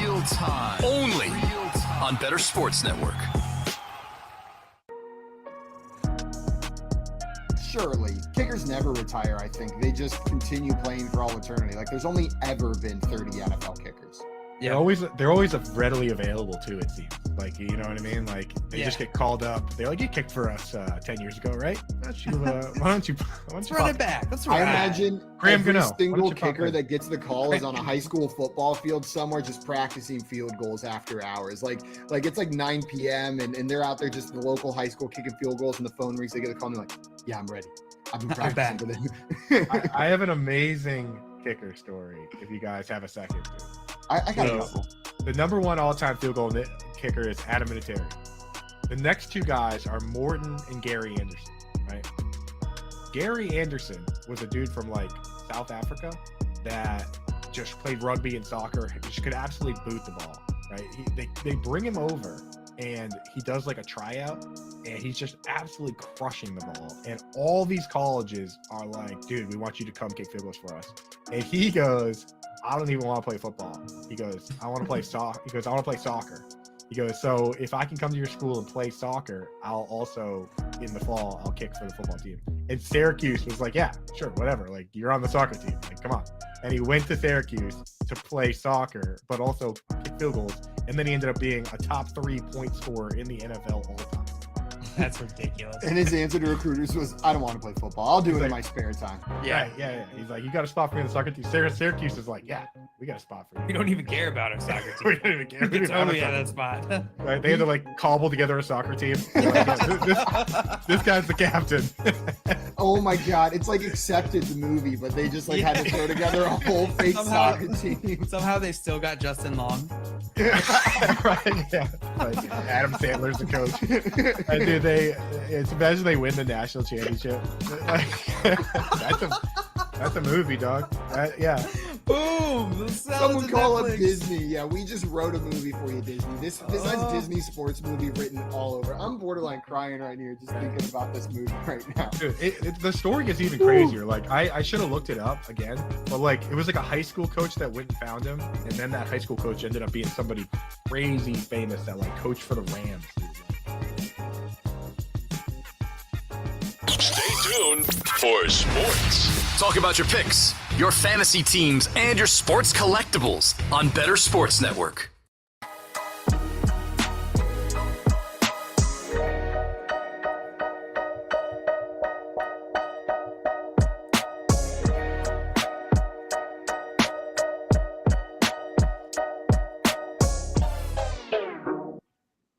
What's up, everyone? Welcome back to the spooktacular Halloween edition of the FYF Morning Show here on Better Sports Network. Joining us for the rest of the show, we've got Cousin Eddie from Christmas Vacation. Cousin Eddie, thanks for joining us. Merry Christmas! Shitter's full. Right, there we go. Now I can take this horrible thing out of my mouth. Ugh. You go and buy it just for the costume? I did. I went to the Circle K, and I was like, I need a cigar, but not an expensive one. And the nice lady, like, here's your backwoods. Yeah, and the nice lady and I, we found a cigar that would work. So it's actually a 2-pack. So if anybody wants a cigar, I know Coop usually gives things out on the show. I have a one that's not been used, it's not been in my mouth. So that's the prize for today. And one that has been in his mouth. Damn it. Yeah, we spend way too much time. Yeah. See, we can just keep doing it. We can't stop. We finish each other's sandwiches. We finish sandwiches. Look, it keeps on happening. I see Fantasy Nav in the chat. What's up, Eric? He said benches win championships. Benches do win championships. Moral. Yeah, Joey. I was talking about how you absolutely obliterated me in a league where I thought I was going to win because I had AJ Brown, but you had Tony Pollard, DJ Moore, and Dak Prescott. I did good. Which league was that? FYF league. Okay. Well, Joey's like, I'm so good at fantasy, I can't even keep track of all my good teams. Which league did I crush you in, JL? Which one was that again? I think we all have our league. Like my main home league is like I can win every single league, but if I like lose that one, I'm just I'm done. Like I'm miserable. I'm pissy. Like so. Ruins the I'm night. going to tonight. I need 30 points out of Amari Cooper, so it's not going to happen. It's going to happen. You're going to get it from I hope. Amari Oh God, Cooper. I will backflip if it happens. I might break 200 points in one of our dynasty leagues. Nice. We're at Travis Etienne, CMC, Dulcich, Tyreek Hill, and Tua. I just love that. That's a good week. I'm still waiting on Joe Burrow. It's all going to come down to him. If he can score more than 14 points tonight, I'll break 200. Join the 200 club. I see Jolly Rancher in the chat saying no costumes. What are you talking about? JL's Mama Grunewald? JL's the Easter Bunny. Joey's Cousin Eddie from Christmas Vacation. I thought it was a Playboy Bunny. Wearing a spooky shirt that says "Let's summon demons." It's not a costume. I'm the loser on today's show. But I was going to do Little Red Riding Hood again, but Maria said that was lame to do the same costume twice. I already did pirate. I've done pirate 4 times now. Not all on air, but I've worn that pirate outfit on 4 separate occasions. I can't just keep wearing it, right? I need something else. I guess I could throw on my luchador mask, but that's difficult to stream it. It's just that will be sacrificing the quality of the show for the rest of the day. Just so I can have that on. Jail's like, please put it on. Maybe it'll shut you up a little bit. No, please. I don't want to talk. Maybe you'll stop talking. Guys, it is time for some hogs and logs. Joey, you are just in time to talk hogs and logs. We're going to go game by game, hit the hogs and the logs from each of these games, talk about players that it's pretty self-explanatory, right, Jill? Do we even need to break down what a hog is and what a log is? A hog is a hog. A log? It's a log. Joey, any questions? Nope. Pretty clear, right? First game I wanted to bring up, this Ravens-Tampa Bay game, Thursday Night Football from last week. The Ravens came out with the victory, 27-22, just adding to Tom Brady's despair. Slowly, I'm sorry, Joey. I always forget you're a Bucs fan, and I just go in on Tom Brady and the Bucs sometimes. Go in. He deserves it. You know what? I did defend them earlier. JL said they were poo-poo butt water this year, and I said they're not poo-poo butt water. They're only butt water. The Raiders are poo-poo butt water. Yeah. Okay. That's fair. That's fair. Fair, right? Butt water's recoverable from. You can flush butt water. Poo-poo butt water is going to get a little messy, maybe. Hogs and logs from this team. Let's start with the running back that I think people were excited to start after the previous week. Gus Edwards. He turned 11 carries into 65 yards, no touchdowns, and didn't do anything through the year, not involved in the receiving game at all. JL, Gus Edwards, hog or log? Gus Edwards is a log, man. Gus Edwards is a log. I mean, Kenyon Drake, they ended up splitting carries. I don't think Gus Edwards is going to be what we necessarily hope he's going to be. He's not going to be the fill-in for J.K. Dobbins. He's going to split with Kenyon Drake until J.K. Dobbins gets back, which for me, that's log category. If Justice Hill is getting almost half as many carries as you, you're probably a log. At the running back position. Joey Hill is a log because that dude's a log. And if they're giving a log carries, call a log, right? Yeah, you're a log. Yeah. Read the signs. Joey, is Gus Edwards a log? Yeah, I mean, he's sharing carries in a backfield where their quarterback's the one that's going to run the most. So yeah, he's a log. I don't even like having really any running parts of the Ravens except for Lamar Jackson if I can have them. Hal in here. Whoa, what's with the Justice Hill? Hey, yeah, Justice Hill just catching strays as we're talking about Gus Edwards. There was really no need for me to do that, to throw Justice There was a Hill need, and it was that I drafted him, what was it, 4 years ago? Nothing. The vindictive fantasy play. You know what, Jail? I get it, though. That's how I feel with Terrace Marshall. Every time he succeeds, I'm like, stop it. Yeah, this week must be tough for you. Yeah, we're gonna get to him. A whopping 12 PPR fantasy points. If that's a hog, then in the Panthers offense, that's a hog, all right. I don't know, man. DJ Moore, that's a hog, but Terrace Marshall, that's a piglet. It's a baby hog. That's a hoglet at best. There was a hog on this Ravens team though that I want to talk about. Mark Andrews was out on Thursday, which means Isaiah Likely was the starting tight end. 7 targets, 6 receptions, 77 yards, and a TD. Joey, is Isaiah Likely a certified hog? As long as Mark Andrews is out, I think absolutely. I mean, we've seen the tight end of this offense perform well. I think my favorite little meme I saw was, if Mark Andrews is out, how much percentage of fab are you going to spend on Isaiah Likely? And then it was the picture of the back of his jersey. It's like Likely 80. It's like 80%. Classic. I thought it was funny. Those jokes a lot of explanation into that joke, though. Wow. But yeah, no, I think he's a hog as long as Mark Andrews is out. JL, is he a certified hog? He, who are we talking about again? Isaiah Likely. It just went out of my brain. I know. It just went out of my brain. It happens. Sometimes those thoughts. I was thinking about how people are so like amused with themselves for thinking of the most obvious pun that slaps them in the face. We're talking about Jeremy Maybe. Jeremy Maybe. Isaiah Likely is a hog, bro. Like, he looked so good. He looked fantastic. Rookie. He's carving out a role for himself. I think he could be a relevant receiving option in this offense. Of course, when Mark Andrews is back, it's going to limit him. But Isaiah Likely, especially in Dynasty, he's still a hog when Mark Andrews is in. He's just a hog that's in a hog pen. They got him. They got him hog pen. Daddy hog. Yeah, like they're like, we got our prize winning hog, our show winning hog over here in Mark Andrews that they roll out there. But back up, they got his heir apparent ready to go. Know what I mean? They got the hog that's going to win all the awards after Mark Andrews ready to go, and Isaiah Likely. I'm with you, Is he worth a pickup for you guys in redraft? No, because I'm probably not rostering 2 tight ends. Yeah. And I just like it requires a Mark Andrews injury for him to be a weekly start, like for him to be a every week starter. And that's what I'm looking for on my tight end from my tight end, as a guy I can start week in, week out. Yeah. So I'm probably not doing it. Hal wants to know, who was the other tight end that was behind Andrews? Was it Hurst? It was Hurst, and Hurst was actually drafted before him in the same draft, right? Hayden Hurst was drafted ahead of Mark Andrews in that same draft. I think a second round pick. Am I wrong there? No, Hurst was a first round pick. First round pick.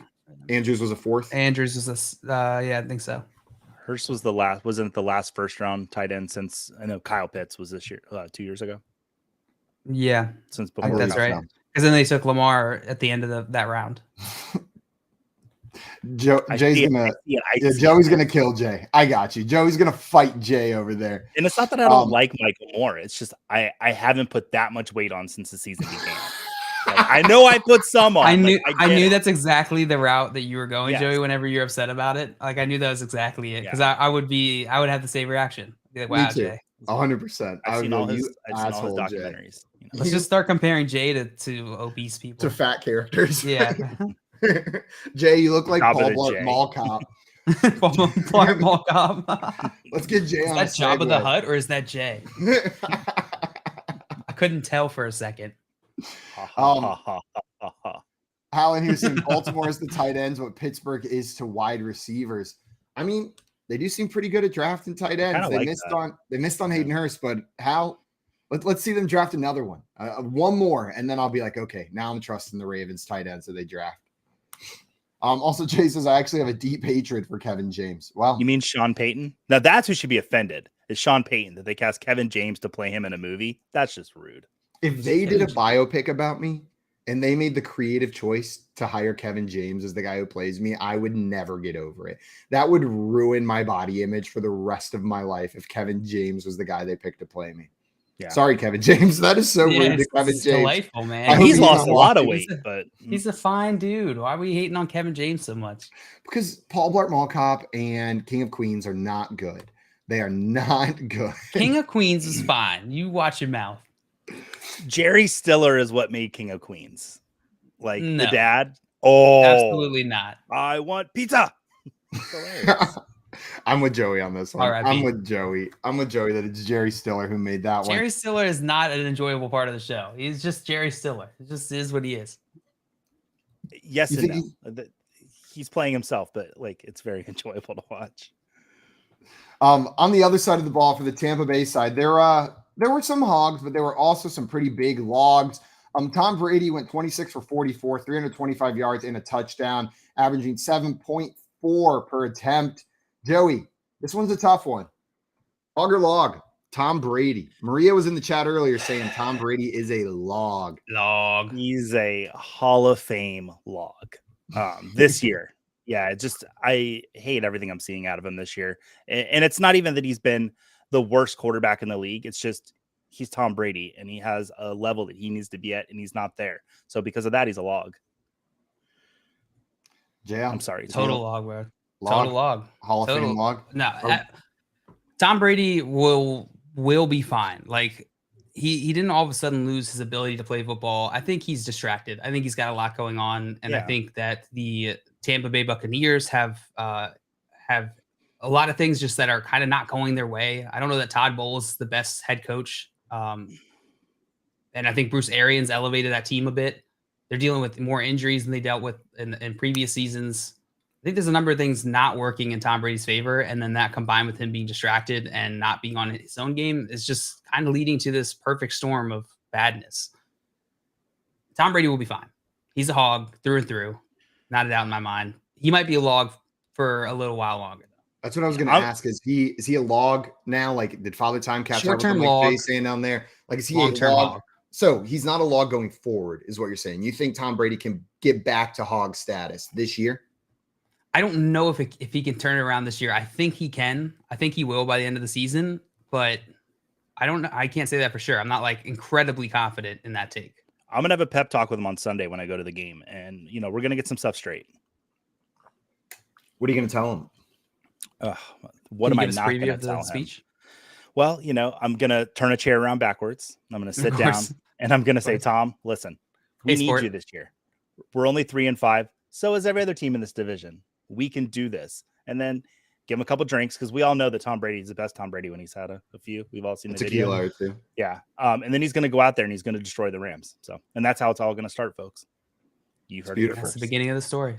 Just absolutely. Dustin said gets the Rams this week, so not looking good for him. Well, we'll see. We'll see. This is the week where it's you're right. Joey's the missing piece. It's like whenever DeAndre Hopkins came back to the Arizona offense, they just look a little different. They look a little better. Joey is the DeAndre Hopkins for the Buccaneers, just in the stands. High praise. This belt is getting in the way. Dustin said, gets the Packers this week, so that's a game with 2 Hall of Fame logs. Yeah, right now you're not wrong. It's an accurate description. I laid a Hall of Fame log this morning. It was. It's not always logs. Like, I just wanted to brag a little bit. Sometimes these logs are a little mushy, but this was a Hall of Fame level log. This thing had the length, had the girth, had the solidity. Oh, God. One piece when we flushed. Just incredible. A squeezer? It was a squeezer. We don't have very many of those. It was a squeezer. I was on the call with you whenever I did it, JL. You don't even know that. You were present. You were present for this experience. Did you have to break out the poop knife? No, I did not have to break out the poop knife. Sometimes you have to. I'm going to leave that thought in my brain. That one is not coming out on the radio. That's where I stop. Another hog that I wanted to talk about, Mike Evans, 11 targets, 6 receptions, 123 yards. Hog. Mike Evans a hog doing hog things. He's going to keep on being a hog. Joey, hog? It's what he's done his whole career. He's a hog. Nothing but a hog. Now, what about Chris Godwin? This is the one, I think we all agree Mike Evans is a hog. Chris Godwin also had 11 targets, also had 6 receptions, turning into 75 yards, no touchdowns because Tom Brady didn't throw any. So it'd be hard for them. Oh, no, he threw 1, right? He did throw 1 to Julio. But is Chris Godwin a hog rest of season? Because I don't think people are elevating him to hog status yet with how they're valuing him. I mean, he should be a hog. And we had a conversation last night about the best wide receiver tandems in the league. And for me, Evans and Godwin are one of them. So it's weird that Brady's a log, but both of his receivers are hogs in my mind. Jail, you got double hog for these receivers? I agree with Joey 100%. These guys are certified hogs. I think the point is what Hal said earlier, that Tampa Bay O-line is a log. That's how he's got receivers that are killing it. That's how he's a log, but these receivers are all hogs on the other side of the ball. Yeah. This one, sorry, go ahead, Jay. That's kind of what I was alluding to earlier with the situation is not ideal for him. And primarily his offensive line is just not what it's been the last couple of years. It is not what it's been at all. Guys, let's move on. Unless there's any other hogs or logs you want to hit on from this game. Any more hogs or logs that you think need highlighting from Tampa Bay and New Orleans? Or not New Orleans. Who's that team? JL, what team do you cheer for again? Ravens. Oh, yeah, the Ravens. Cool. The Bunnies. The Baltimore Bunnies. The Baltimore Bunnies. I was about to make a bunny sound. I didn't know what sound they made. Give me carry. Run. Chris Godwin had 13.5 fantasy points, PPR fantasy points this week, making him a wide receiver 1, which is right around where he scored the last 4 games. But he's been a wide receiver 3 mostly. He was a wide receiver 2 week 6 against Pittsburgh with 15.5 points. But the other 3 weeks, he's been a wide receiver 3 or worse, and he's been right around in between 11 and 12 points. So, ridiculously consistent Chris Godwin's been. If he keeps that up rest of season, he'll find himself as a top 12 wide receiver. Know what I mean? If he just consistently scores 13 points a game, what does that come out to if he plays all 17 games? 221 points or 12 points a game. He's a wide receiver 3 in those weeks, but it's just because other people got scored a ton, right? There's other wide receivers, scored a ton of points, and so he got pushed down. But that's still solid. And like Simon said, at the end of the season, 12 fantasy points a game. You're pretty happy with back end wide receiver 2. I mean, it's still probably worse than where you drafted Chris Godwin. You're probably expecting more than that, but I think he'll have more games than with more than 12 points. He was sliding in drafts though because of his injury, right? Like Chris Godwin was going in the 5th, 6th round. So you were draft, and I think that is still tied to him. People are still looking at him as the player that was injured, not as the guy in Tom Brady's offense who is a wide receiver 1 when he's on the field, like who is a top 12 kind of guy. The last week he flew up draft boards because the Bucs are like, oh, he's going to be ready for week 1. But before that last week, before drafts, he was going in like the 5th, 6th round solid. You could get him there, but he started creeping up into the 4th and even in the 3rd in that last week, right before the season started. So I saw Keith in the chat, throwback, but saying he's been looking for it for the last 10 minutes. Blake Anderson would play Simon in a movie. The guy from Workaholics. Yeah. The long-haired guy from Workaholics would play. I'll take it. I think you got it. I would have never picked Blake Anderson, Keith, but I'll take it. That is a weird comp. I don't know if it works in all ways, but it definitely works in some ways. It works in enough for him to play me in a movie, I think. Yeah. It works in enough for him to do that. Guys, let's move on to this 9:30 a.m. London game. The Denver Broncos at the Jacksonville Jaguars. And we're going to start with a guy who's been nothing but a log all year. Russell Wilson went 18 for 30, 252 yards, throwing 1 touchdown and 1 interception, adding a whopping 17 yards on the ground after 4 carries. Dale, hog or log, Russell Wilson? Log. Rest of the season log. So we log or hog for Russell Wilson? A log that could have saved the Titanic from sinking. Like just that will stay afloat. Do logs float? Logs float, right? Logs sometimes float. Okay. Well, this is a floatable log that, I really killed that analogy. Yes. It's a floating log. Wilson's a log. Anything that I'm seeing from him, I'm just baffled. It's like he's been celebrating Halloween the entire month because I don't know who's out there. Someone's got his jersey on, his name on it, but it's not him. It's not Russell Wilson. Is there any chance for him to hogify at some point this year? Like, are we going to get like the movie makeover moment where like he takes off his helmet and there's just a pig nose on underneath and Russell Wilson's a hog? The whole time. That's the thing is we've seen Russell Wilson turn his seasons around. Usually though, he'll start off hot and then he ends horribly. So can he turn a season around? Yes, he can. It's just, will he? And he's a log right now, but he's throwing the ball to a certified hog in Greg Dulcich, their rookie tight end, who seems to be stepping up over the past couple of weeks. This week he saw 5 targets, turning into 4 receptions for 87 yards. And he's been good since he's been back from injury. That first game back was a little bit slow, but he was getting work. And then the last couple of weeks, last week, 9 targets, 6 receptions, 51 yards. This week, 5 targets, 4 receptions, 87 yards. JL, are you ready to elevate Dulcich to hog status? Dulcich is a certified hog for sure. For sure. Yeah, I'm starting him every week if I don't have someone better. I guess it's how fantasy is played. Yeah, that's generally how fantasy works. Sometimes you start the player that's not better. Joey, certified hog for Greg Dulcich, or are you waiting to elevate him to that status? No, he's a hog for me. The status of the tight end position right now is a little shaky, and we've seen 3 solid weeks from Dulcich with both the quarterbacks that have been there for Denver. So I am so happy to roll him out. I did yesterday. Didn't want to wait on Darren Waller because I felt like he wasn't going to play. Put him in my lineup. I got 12 points out of him. I was ecstatic. Tommy down here saying feed a family of 20 hog. Yeah, that's a hog, but no one's eating this hog. Hal, we're not eating hogs. These are hogs that are unedible. Inedible? Is it unedible or inedible? Ooh, inedible. Is unedible also a word?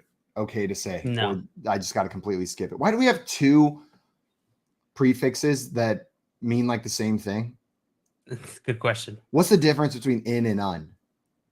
I don't know. Stop asking me questions I don't know the answer Where's to. Miss Langley? I need one of my old language arts teachers to come in here and answer this. Hal wanted to know, should he hold Dulcich through the bye? Jayl, are you holding Dulcich through the bye? It's going to be team and league dependent, but yeah, I would. And just going right out the bat, I would probably hold Dulcich through the bye because you're not going to get consistent tight ends like this, right? They're few and far between. Dale, on the other side of the ball, we already talked about Trevor Lawrence. Probably fair to say a log in this game, but with hog upside, he could become a hog. But I wanted to talk about a player on this Jacksonville team that is a certified hog. I'll let you say who it is. Travis MFN Etienne. Hog. That's a hog. The first actual hog sound effect comes out for Travis Etienne. It's the first one Keith agrees with, apparently. So happy. Travis Etienne, 24 carries, 156 yards, and a touchdown. 3 receptions on 3 targets for 6 yards. ETN season, baby. It is good to finally be here. We've been waiting so long. Is this the kind of workload you're expecting from him week in, week out? Or do you think maybe they get Jermichael Hasty a little more involved? Or is this the Travis Etienne show? It's the Travis Etienne show, absolutely. I wouldn't expect 24 carries a game because I don't know the Jaguars are going to rush that much every game. But I do expect this level of usage and in terms of like the other competition in his backfield. Also, I see Keith in here with an update, JL. He says if the base word stems from a Germanic language, the proper prefix is UN. If it stems from a Latin word, the proper prefix is IN. So in order to know which one to use, you just have to know the linguistic breakdown of the word that you're trying to say. It's easy enough. Etymology. Just remember the etymology of every single word in the English language, and then you'll be able to determine whether it's IN or UN. It's a really helpful tip, Keith. I appreciate that. Thank you so much. Joey fell asleep at etymology. Ooh, for some reason I just heard edamame and I was like, I think I got some in there. I know, I heard it too the first time. We're eating it right after this. We're gonna go heat up some edamame right after this. You guys like edamame? Yeah, who doesn't like edamame? My wife, when we go get sushi, she always gets edamame. I appease her because I want the night to go well. So you eat the whole thing? I eat it. It's like you eat like the salt. Whenever you order it, though, you have to say edamame. Like, you have to emphasize the mommy, but refuse to admit that you're doing it. So, like, you're like, can I have some edamame? And just see if they react. Edamame? Edamame. Yeah, edamame. You've now made sushi night fun. Thank you, Simon. You're welcome. Just do it and refuse to acknowledge that you're, like, emphasizing Well, I don't mommy. understand. So you eat the shell and you throw the beans out, and it tastes terrible. I don't get it. Yeah, the Keep shell's trying. Eventually, you'll develop a taste for it. Okay.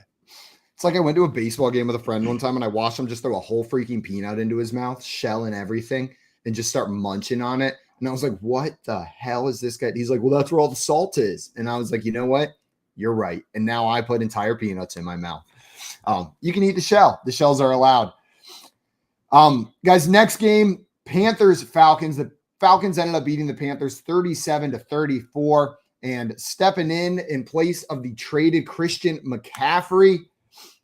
Deonta Foreman is a certified hog, at least this week. 26 carries, 118 yards, and 3 touchdowns. Dale, can we expect more hog status games out of Deonta Foreman going forward?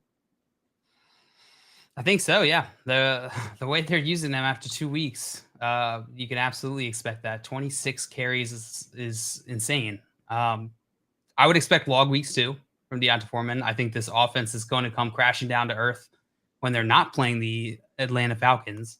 But Deonta Foreman's the guy there. And as long as Chuba Hubbard's hurt, I'm playing him. I think they're still riding the Matt Rule has gone high. I think these guys, it's like kids who just drink way too much Coke. Like they have so much caffeine in their systems. The parents left and they found the 12-pack of Coke cans and they chugged like 6 of them a piece and they're just partying and it's going to come crashing down. We will see some more stinkers of games from these Carolina Panthers. Not more games, so they're dropping 34 points. But Jale, I agree with you. Hog for the time being. Joey. I see Tyson in the chat said, can I get a rip in the chat? I had to start Carr, Renfro due to bye and injuries. And then I had to start Adams. All 3 got me about 3 points. Oh, man. I'm sorry, buddy. Renfro and Davante Adams. Yeah. Listen, taking up with Tommy. They're his Raiders. He has to explain it. He has to justify this terrible performance by them. 24-0. Kidding me, Tommy? Tyson, I'm right there with you. In the Guillotine League we were talking about earlier, I started Josh Jacobs, Hunter Renfro, and Mac Hollins. I had to start all 3 of them. And when you know it, Mac Hollins was the best start of the 3, it turns out. Wouldn't you know it? Of those 3 players, Mac Hollins was the one I should have started out of all of them. Should have put Josh Jacobs and Hunter Renfro on the bench, but it didn't work out. Also in this game, we had one certified hog in Deonta Foreman. But Joey, you started another hog from this game against JL. DJ Moore, 6 receptions, 152 yards, and a freaking touchdown. Welcome back, DJ Moore. Is he a hog, or was he just a hog this week? Oh, no. He's been on the field 100% of the snaps. I don't know if yesterday for sure, but the week before he was on the field for 100% of the snaps. And I said that I like a player that's you got to be on the field to score points, and I like players like that. And yeah, maybe they're just riding this Matt Rule's gone high, but I love DJ Moore rest of the season. I drafted him high. I was starting to get really sad because I was like, oh man, I really missed here. But it's looking like that PJ Walker can support him. And he had a very large touchdown that got him a lot of the points that he had yesterday. But before that, he was still being utilized throughout the game. So I do like DJ Moore going forth. God, that pass from Peach to Deej at the end of the game. Like, let's ignore what transpired afterwards. Just the pass and the catch was amazing. It was one of the few, like, it doesn't happen every week where I get a jump and scream. Know what I mean? Where like I audibly make a noise and move from the position I was in while watching a game. That catch got me. That catch and then the Romeo Doubs catch last night. Both of those catches got me a little bit excited where I like jumped up and I was like, holy mackerel. That's what I said for sure was mackerel. The DJ Moore catch kind of redeemed him from was it after or before when he dropped the pat, hit him right in the chest and it went down to his legs? Was that before the big touchdown? Yeah. So he redeemed himself. The touchdown was at the end of the game, right? Or no, his big touch. Yeah, it was at the very end of the game right there. Tyson in here said, can someone explain this to me? I have Herbert, Cook, Barkley, Chase, Waddle, Adams, and Bills D, and I am 4-4. How the hell in a 12-team league? Yeah, fantasy sucks sometimes, man. Yeah. Especially with the head-to-head matchups. Like, you can have a behemoth of a team and just be sitting there at 4-4. You can have a team like JL sneak into the playoffs at 7-6 and win the whole thing when you've got a juggernaut of a team. It's a brutal game. It's a game that requires skill, requires a good team, and then there's just that luck factor in there as well. You got a good team, Tyson. Hold on.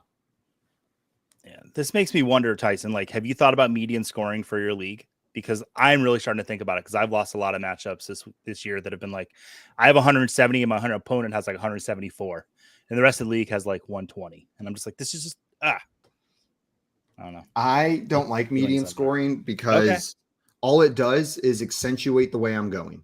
If I am winning, generally it makes my record look even better. And if I have a bad team, God, it just really sucks to be like 1-11 instead of 1-5.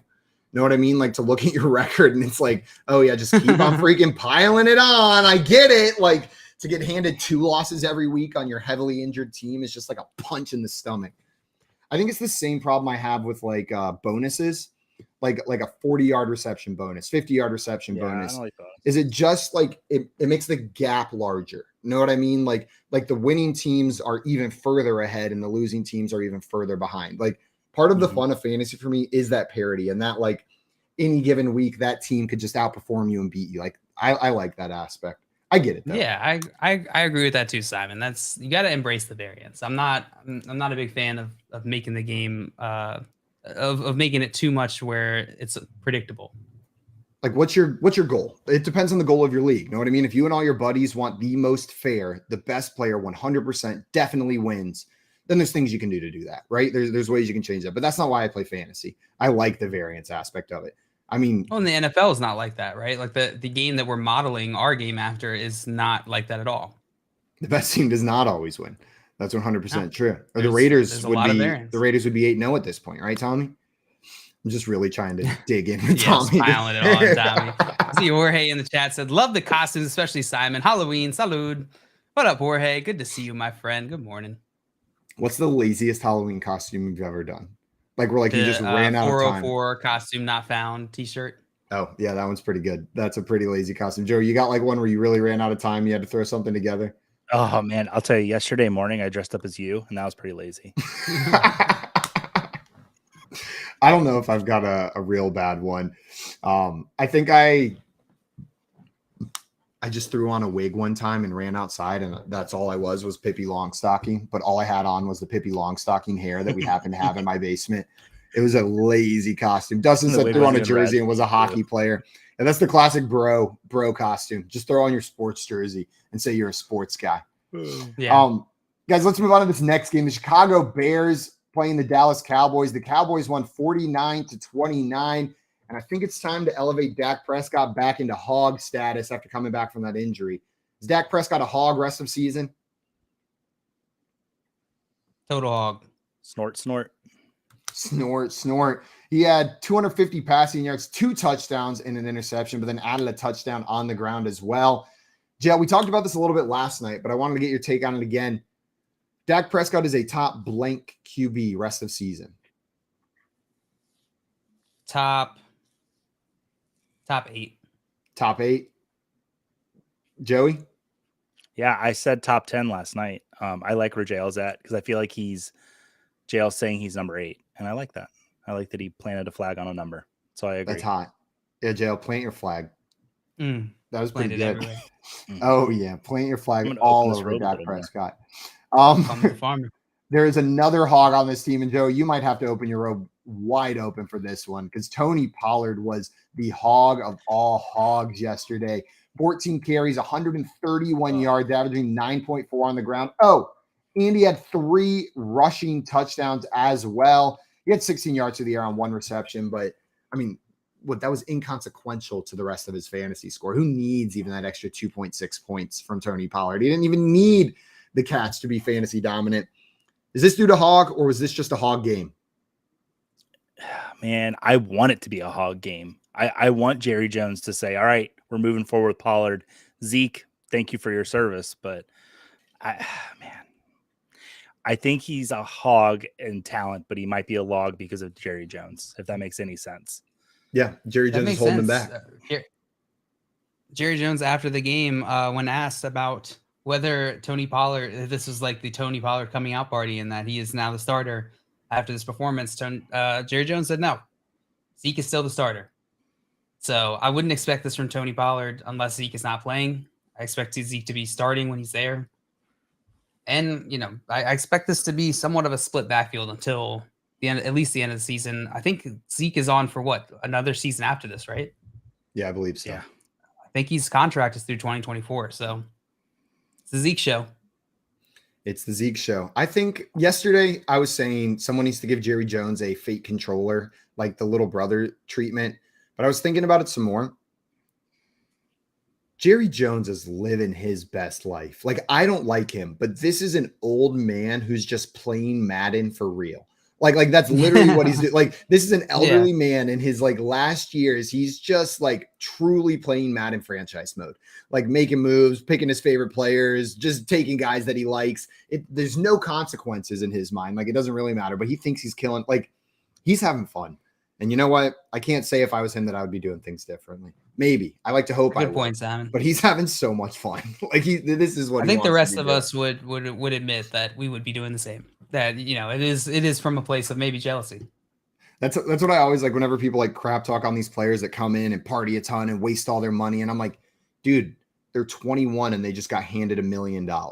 Yeah, they're 21. They just that was your life. Exactly. They just got elevated to full-on celebrity status. They were handed $1 million and they're in the prime of their life. Of course they're going to be idiots. The brains aren't fully developed. I would have been such an idiot. It would have been a problem. Thank God that wasn't me because I was already a problem. You're going to throw $1 million in fame into the equation. I was a problem with $12 in my bank account in college. You know what I mean? At 21, if you gave me $17, I was going to be a problem.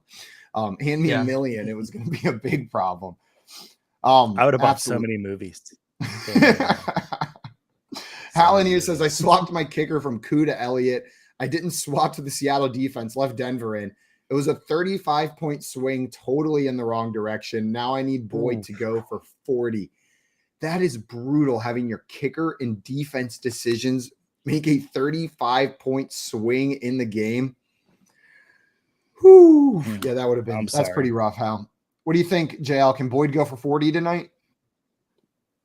He can. Give him a percentage chance. 12. To put it into some context, A.J. Brown is currently the number 1 PPR wide receiver on the week, 156 receiving yards, 3 touchdowns, and he has 39.6. Okay, I want to lower my percentage to 4. I'm going to lower it to 1. I'm sorry, Hal. This might just be an L week, but celebrate if it happens. Celebrate if it happens, but it's not looking good in your favor. On the other side of the ball in this Chicago-Dallas game, Justin Fields, I'm not sure he's a hog yet, but I don't want to call him a log either. I don't think he was a log this week. 17 for 24 through 2 touchdowns, added 60 yards on the ground with another touchdown. You know what? I'm going to say it. This was a hog week from Justin Fields for fantasy. this was a hog week, and he's been working towards hog status over the past 3 weeks prior to this one as well. I don't know if he's a rest of season hog, but I believe in the guy, and I like what he's doing for fantasy. Joey, I saw you nodding, but maybe not in full agreement. No. So I want to make a caveat to it. He's a dynasty hog. He is someone that I want on my dynasty rosters for next year and going forward, because I think one of the narratives coming into the season was, is he going to keep the job in Chicago? And the last 3 weeks have shown me he's going to keep the job in Chicago. This is Justin Fields' offense, and I want that on my dynasty teams. So I want to make a caveat and say he's a dynasty hog. And I'm actually okay starting him rest of the season as well. What about you, JL? Yeah. I mean, he's been throwing the same amount. His attempts have not gone up, which is not super promising. The main difference for Justin Fields has been the rushing. He's been rushing a bit more the last few weeks. He's gotten a touchdown each of the last 2 weeks, to a rushing touchdown, which buoyed him. I don't think he's a hog yet. I don't think he's a hog. I think we're going to see him come back down to earth here this season. You're a hater. Probably. You're an absolute like a pot-bellied hater. pig. Not that he's not capable of it. I'm on the Justin Fields train in the sense I'm bullish on him. I think he's talented enough that he's gonna be a starting quarterback in this league. But I don't know that he's there yet. And for redraft, I'm not very confident. Would you rather plug him in or Trevor Lawrence in redraft? Rest of the season. You got to pick one rest of season. Who are you plugging in? Trevor Lawrence is currently no rushing. We do have Trevor Lawrence currently sitting at the QB 10, though. I think we've been underselling how well he's been doing so far this year. I got to take Trevor Lawrence. Trevor Lawrence. What about you, Joey? Yeah, I take Trevor Lawrence, not Justin Fields. Trevor Lawrence and Justin Fields? Yeah, rest of the season. I'll take Trevor Lawrence. Yeah, Justin Fields right now sitting at QB 16, Trevor Lawrence at QB 10. But honestly, Justin Fields has also only played, I guess 7. This is without the week 8 stats in there, actually. So Justin Fields, before the week 8 stats are put in there, is at QB 16.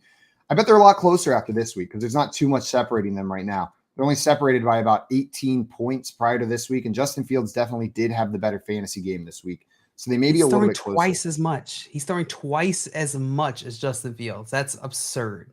Or just short of twice as much. Who was it in the chat earlier letting us know? I think it was Dustin letting us know that Trevor Lawrence is currently 5th in passing attempts in the NFL this year so far. Number 5. Yeah, I mean, he's like he had 2 weeks that were in the 20s. Every other week has been high, in the 30s or 40s. Yeah, they're chucking the ball in Jacksonville. They're throwing it. Better Boston here. Matt says, "Is that cousin Eddie? I wore that same costume at the parade in NYC a few years ago. One person recognized me." Joey, is that cousin Eddie? Got it. Shitter's full, Matt. Why is that funny every time? Probably because it's one of the greatest movie lines of all time. Is that your favorite movie quote of all time, Joey? That's a loaded question. Oh boy, that's a loaded question. I just saw the gears start turning. I will say there's actually a quote from Christmas Vacation I like more is when he talks about pissing his pants every time the microwave fires up.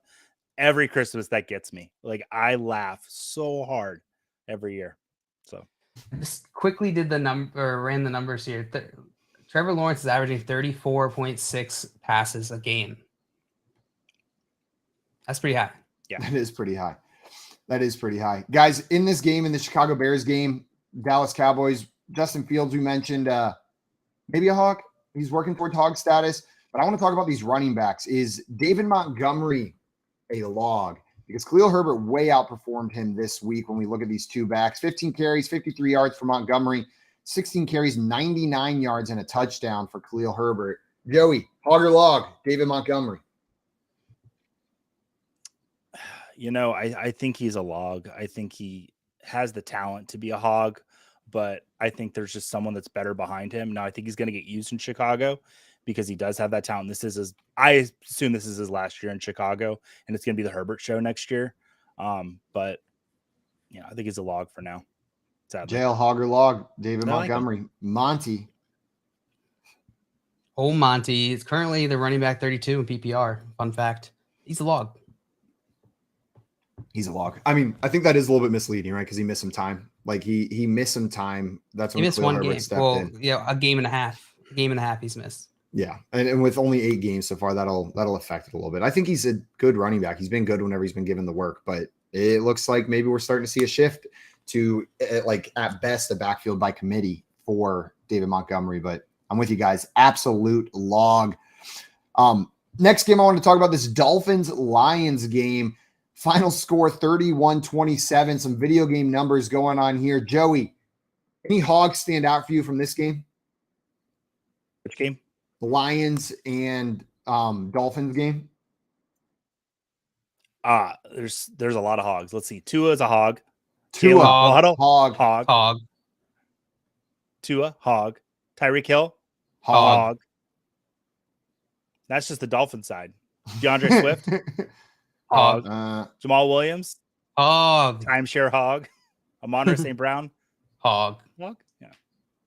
Not this week, but he's a Hog in general. He had 69 yards this week, so I think that elevates Total the Hog Hog status, right? Total Hog. This is a bacon factory. There's so many Hogs in this game. What about TJ Hogginson? It's a good one, Dale. Hog.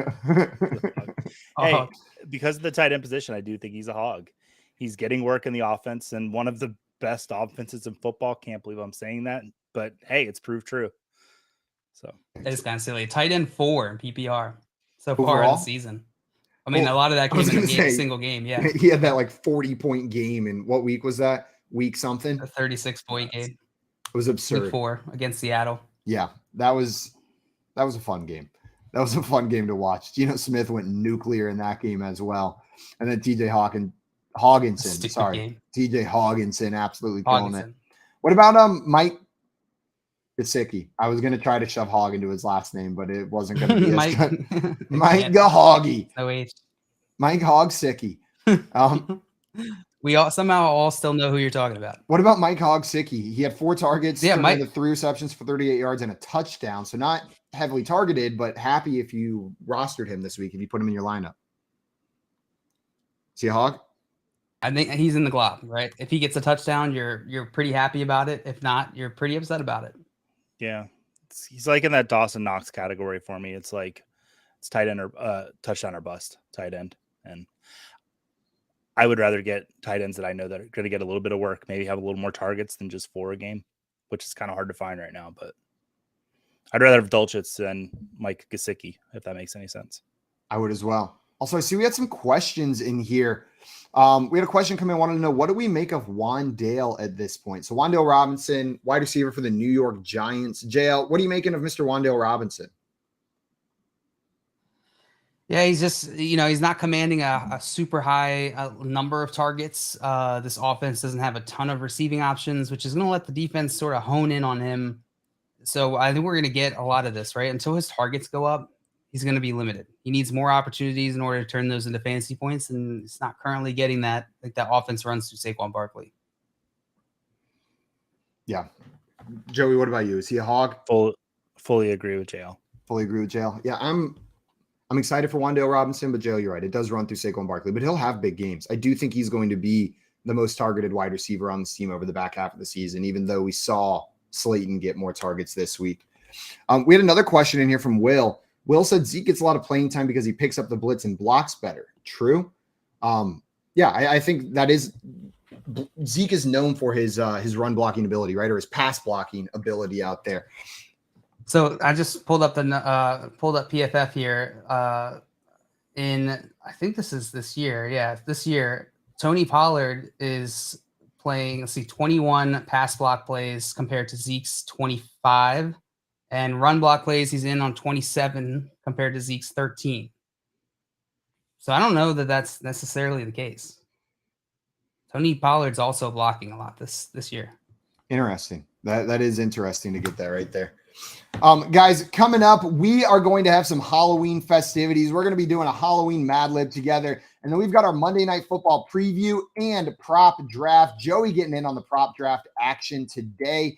And then we'll be talking a little bit more about different players and some analogies for them. You're watching the Front Yard Fantasy Morning Show here on Better Sports Network. Front Yard Fantasy, weekday mornings at 7 Eastern. Yeah, sorry, I'm just banning the porn bots real quick. Whenever the porn bots, I will say, dude, whenever the porn bots show up, it means we're doing something good. It means that we're showing up. So, you know, they wouldn't find us if we weren't, if the live stream wasn't good. So, you know what? We welcome you here. Tinder-hot-.xyz-best adult dating site. One of our biggest fans. I'd attach all of my self-worth to how many porn bots come into our show in the morning. If we don't get any porn bots, I go the rest of the day thinking like, what did I do wrong? Why didn't Tinder-xyz.com want to hang out with me this morning? Yeah. People ask, how was the show? I'm like, not that good. No porn bot showed up. Moose and Keith. Weekdays at 10 a.m. Eastern. Because I never asked you this. When Noah was growing up, when did Noah first where you got a sense that this is what my son wanted to do? I was really busy during his formative years. I didn't meet Noah until he was about 19. Nice. So, your wife did a good job. Yeah, you may want to talk to him. I would say about first vision, he started showing a legitimate interest. He started getting curious about how I prepared, what it required, and then I saw a little bit of a shift, 14, 15, where he was concentrating on the on-cameras, the interaction between play-by-play and analyst, and started probably taking mental notes at that point of the performance aspect of, okay, you do all this prep, but you got to go out and deliver it. So, yeah, probably that 14, 15 range, I thought to myself, this could be something he really wants to do. Better Sports Network is betting, fantasy, collectibles. It's sports talk done better.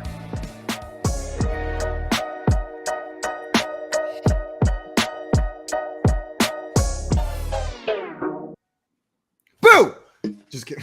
Welcome back to the Front Yard Fantasy Morning Show here on Better Sports Network. It's Halloween. Oh, and a ghost just attacked Joey. I've been attacked by so many ghosts on this show. Joey, I'm starting to think your house is slanted and that there's not a ghost with the number of things that have fallen off that bookshelf. Okay, secret's out. I live on a cruise ship, and sometimes we hit some rough waters. And, Sweet Life on Deck is based on you, based on your life. Yeah, it's exactly my life. You have a twin brother that I didn't know about? Fix my costume. I do. Same as Jerry Wright. Jerry Wright and Joey Wright. Jerry Wright is awfully close to Jerry Rice. I feel like that would be You get called what? Good. I get called Jerry all the time. Jerry instead of Joey. I used to get called Sam all the time as a kid. I had a wrestling coach in like the 3rd grade. He was only there for 1 year, but he could never get my name right. Like I was there for a full year, practice every single day. And he would show up to the matches, sit in my corner and go, Sam, get him, Sam. Like my name's not Sam, man. It's Simon. There's a bunch more letters in there and different vowels entirely. Did you ever correct him? No, I was like 8. He just called me Sam. I just let him call me Sam. Hal said I dislike the families with all the kids' names that start with the same letter. Even worse, like George Foreman named all his kids George. Like, come on, man. Are they spelled different, or is it all just George spelled? I think the girls are Georgina, if I'm correct in this. Somebody correct me if I'm wrong, but they could have just gone named Georgina. He could have just gone with Georgia. Know what I mean? I feel like Georgia is a very pretty name as well. He could have mixed him up. George. Are there other George-based names that he could throw in there? I'm not sure. Mark, is that George? That is George as well. We had another question in here coming from Mark. Mark wanted to know, should I be panicking on Swift and JT? Joey, what's your panic level on DeAndre Swift and Jonathan Taylor? Jonathan Taylor 2 because of the injury on a scale of 1 to 10. A little worried about the ankle. But DeAndre Swift, I'm not worried at all. I think we've seen Jamal Williams is going to be involved in this offense, but DeAndre Swift is still getting you fantasy points. Maybe not to the level of like Austin Eckler and Travis Etienne, but you know, he's very serviceable. I'm happy having Swift on my teams, and I think his usage is only going to go up through the season. Welcome back, Easter Bunny. Thank you. Did you have to lay some Playboy eggs? Bunny, can't you tell? I did have to lay some eggs. I had to hide them too. How did the Easter Bunny egg thing start? Like, how did bunny and egg get put together? Well, a long time ago, a bunny by the name of Theodore gave birth to 3 eggs. 1 egg contained gold. 2nd egg contained myrrh. I think is what it's called. And the 3rd egg contained ramen noodles. Ah. A wise man came from Egypt and found the 3 eggs and the bunny sitting there. He had to pick one. Which one did he want? The one with gold, the one with mirth, or the one with ramen noodles? Of course, he chose the one with gold, but the bunny didn't give it to him. They gave him the one with the ramen noodles. And that's the story. That's how Easter started. That's how Easter started. And That was that's why there's ramen in all of your Easter eggs, no matter which ones you find. Morgan, you're saying I lost this week because of Pickens and JT. Yeah, it was a rough week for those guys, but there's better weeks ahead, at least for JT. I don't know about Pickens. That offense isn't looking so hot. Jale, you got hopes for Pickens going forward?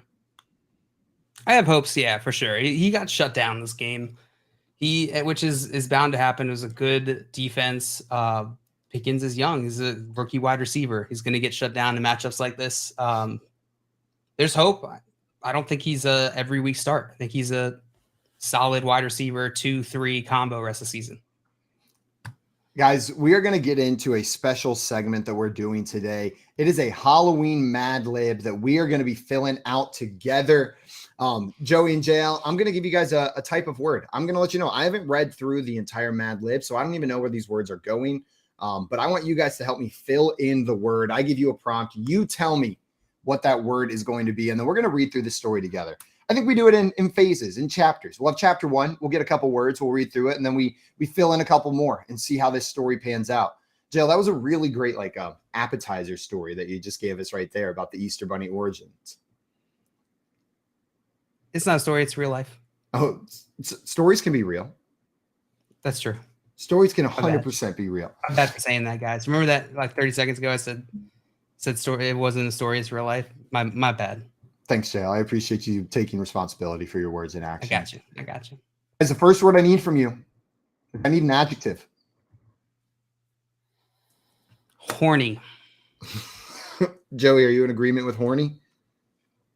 Am I? What? Yes, I'm in agreement with horny. Okay, so Joey and JL both agree on horny as the first adjective. I'm second guessing it, but we're staying with it. I need an NFL mascot.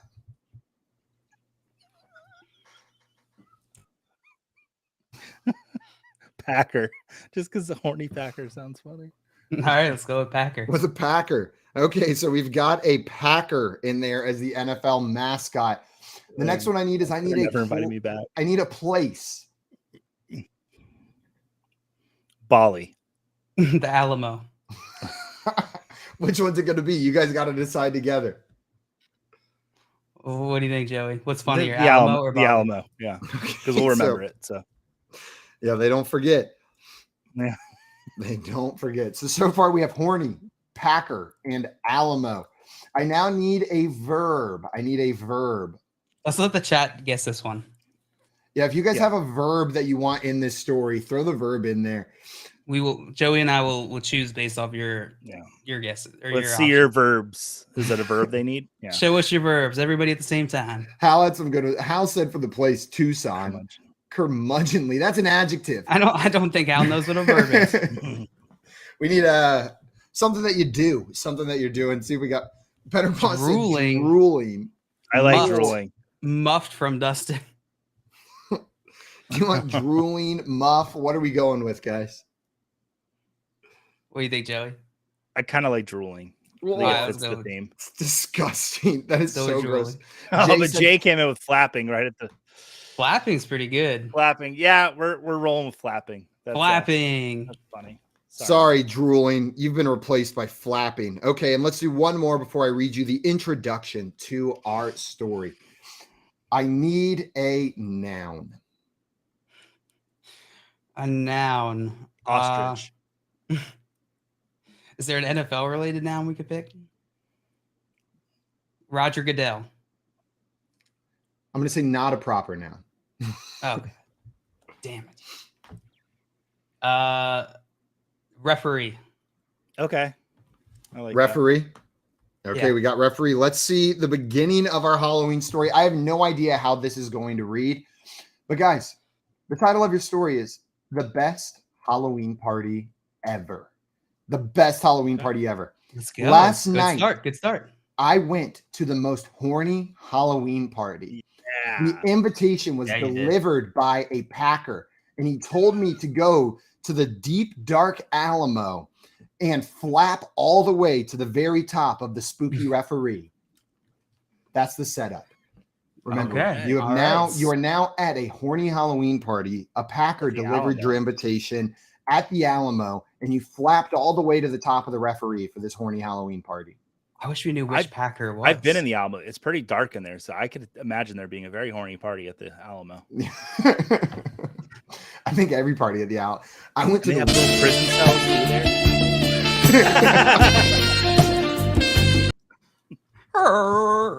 Very sexy Halloween not party. here every That was time. excellent. You guys ready for the second portion of this? For the second portion of this story, Let's go. This Let's hat's see it. hot. I need a past tense verb. A past tense verb. Kicked. Joey, I'm fine with kicked. Kick? I'm fine with kicked. Okay, and then next I need an adverb. Adverb is a word describing a verb. Yes. Uh, They usually end in ly, just as a like a cheat for adverbs. what do you think, Joey? I came up with kicked. Cunningly? Is that an adverb? That is an adverb. Cunningly? Cunningly. Sounds risky to say. It does. Cunning. It does.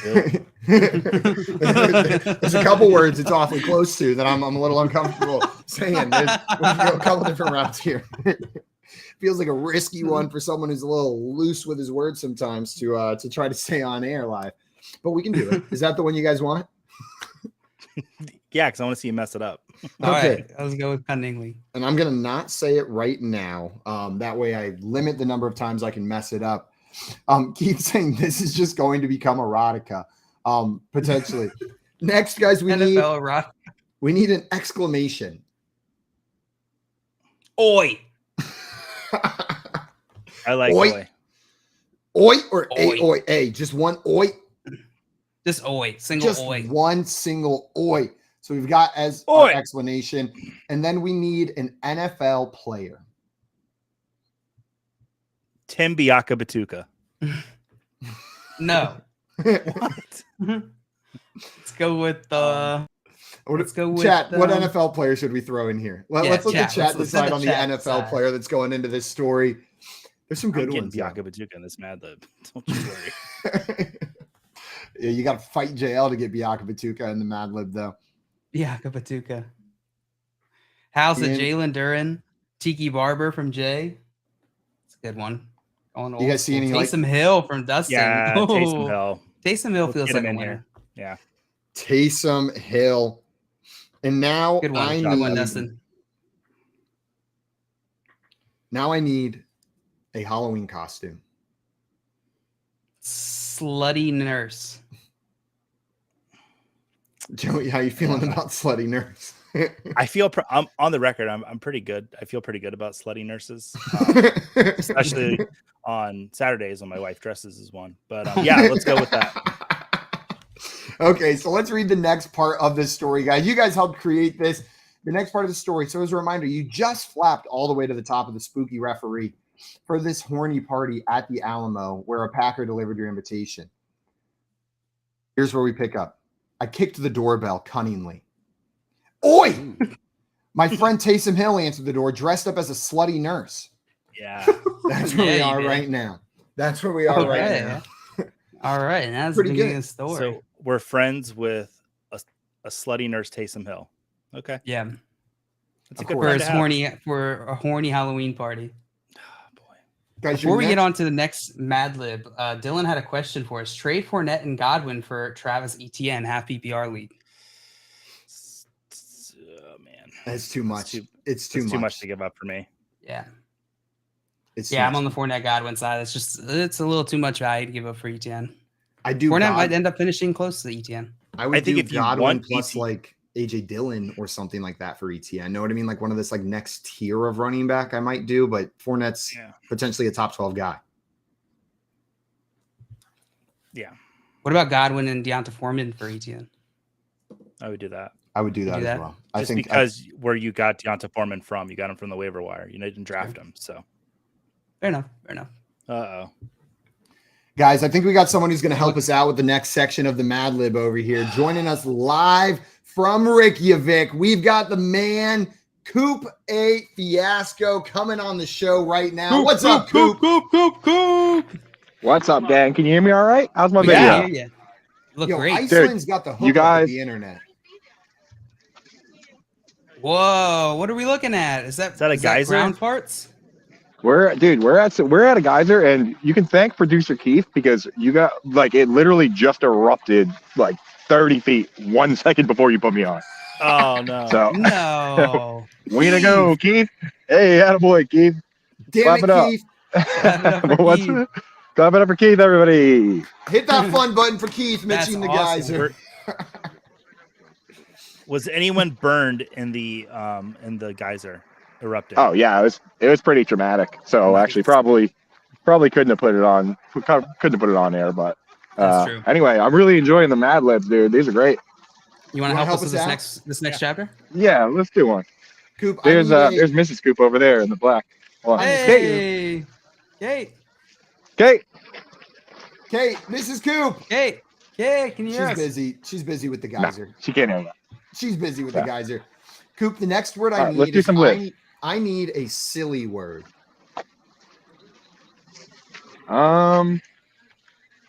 Let's see. This isn't even a actual word, but it sounds like something they say in Iceland. So how about Flugstrand? Flugstrand. I like it. Okay, we got Flugstrand as the silly word. The next one we need a number. A number. Don't. How about 35 straight vibing? Ooh, 3-5 and straight vibe. You guys I like 3-5 and straight vibing? Love Let's do it. it. Hal is in Also, here. Will Go ahead, Joe. Will said, "All right, fellas, signing off. Got to go deliver mail. See you tomorrow morning." Shout out Safe all our delivering mailmen. mail, Will. Yeah, glad to see you. Thanks for coming in. Great questions today. Sorry, go ahead, Simon. Hey, we're good. We got that number in there. I also see Hal. Hal is not giving up on curmudgeonly. He wants curmudgeonly so bad in there. We get it in also there for you, Hal. we need an adjective. We need another adjective now. Curmudgeonly. That's an adverb. It is, but it can work, right? Kate, give us an adjective. For what? Just any adjective, any random one. Hi.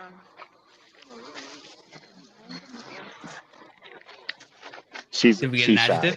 She forgot. No, we don't shy. have an We could adjective. use shy. Chai. How about curmudgeonly? That's a great suggestion. You know Coop. what? I'm just gonna shove great it in there. I don't know. It just came to me. I'm gonna shove it in there, and if it doesn't fit, it doesn't fit. I have no idea what's going on. Curmudgeonly is now the It's not an adjective we're adjective. going with. That's fine. It's okay. Make it fit. And now I need a plural mascot. Again, this needs to be an NFL mascot, but it's got to be plural. An NFL mascot that's got to be plural. How about Cardinals. Sir Purrs with an S?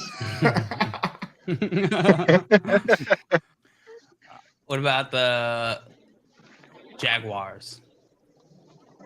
Up to you guys. You Jaguars guys got the first. final call. You want to go Jaguars? You want to go Sir Jaguars Purrs? is fine. Yep.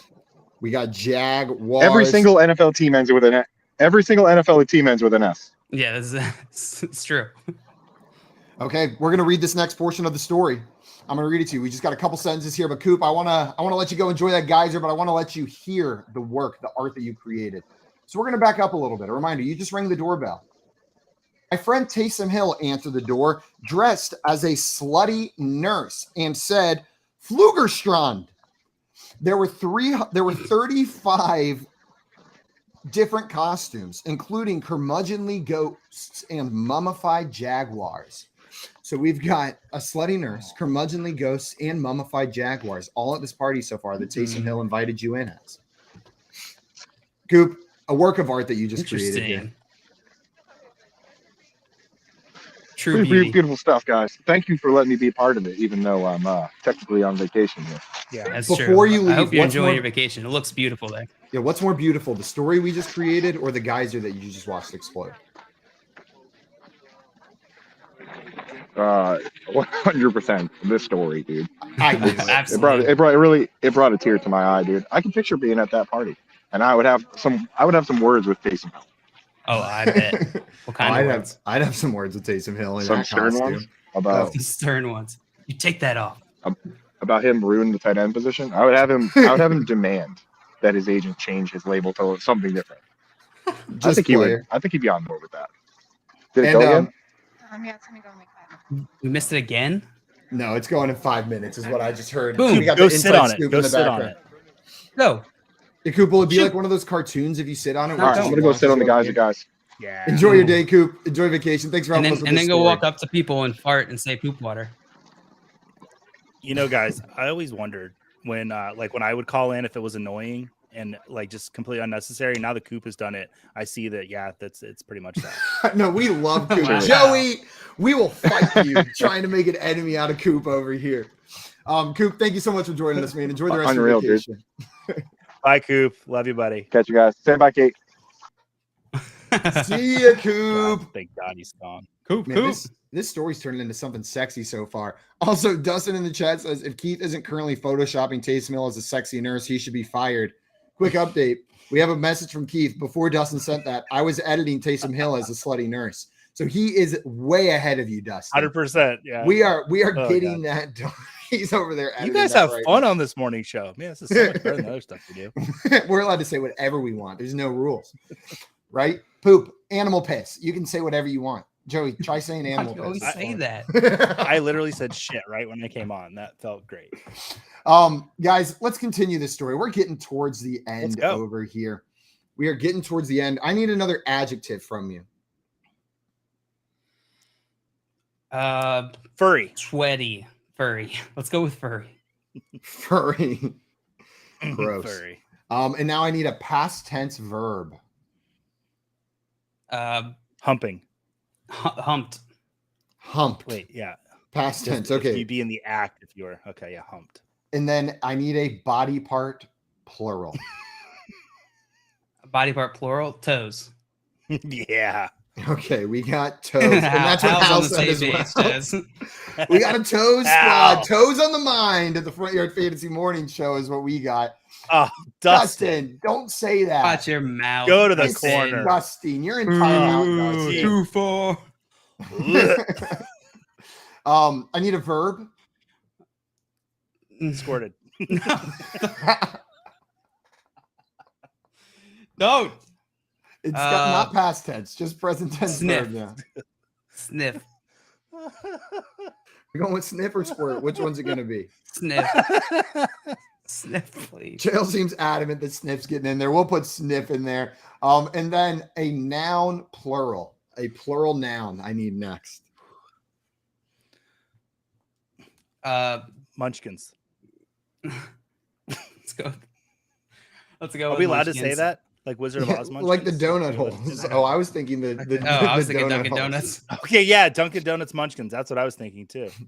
We could just let's put donut holes so that it's or no Yeah. munchkins. Is I that like what you that. guys want? Yeah, Finger donut trap. I hole. like finger traps from Finger Better traps. Boss. Yeah, that is finger a good traps. Finger traps. It's on brand. finger traps in there. And you know what? We've only got 3 left. So let's go ahead and wrap up this story. Yeah. A verb ending in ing. Throwing. Throwing. Yeah, throwing. Yeah, that's easy enough. Throwing. Then we need controversial. another plural noun. Nuns. Nuns. Okay. Nuns. And then one last adjective. Can we switch nuns for linemen? Yeah, if you guys It's a agree. sports show. Yeah. Lineman. And then adjective. What's your last adjective? Clever. Clever. Okay, let's read the back half of this story. We just learned that there were curmudgeonly ghosts and mummified jaguars at this party, but that wasn't where the party ended. The music was loud and furry, so I humped until my toes hurt. There were also delicious treats to sniff, like candy corn and chocolate-covered finger traps. But my favorite part of the party was the pumpkin throwing and bobbing for linemen. I can't wait until next Halloween. It will be even more clever. My homecoming date liked to bob for linemen. Another story altogether. Yeah, I think we've talked about her enough on shows. Guys, thank you so much, everyone, for helping us create that story. It was beautiful. We'll post the full story somewhere for everyone to read. Hal said the end of that got really sexy. Yeah, we promised you a horny Halloween party, and we delivered on a horny Halloween Sure party. did. Guys, coming up, we are going to preview this Monday Night Football game and do a prop draft, review the results of last week's as well. And then we've got some Halloween candy player analogies coming up as well. Keeping the Halloween theme going. Guys, if you're enjoying what we're doing over here, make sure you head on over to our YouTube channel at Front Yard Fantasy. Subscribe to our channel over there.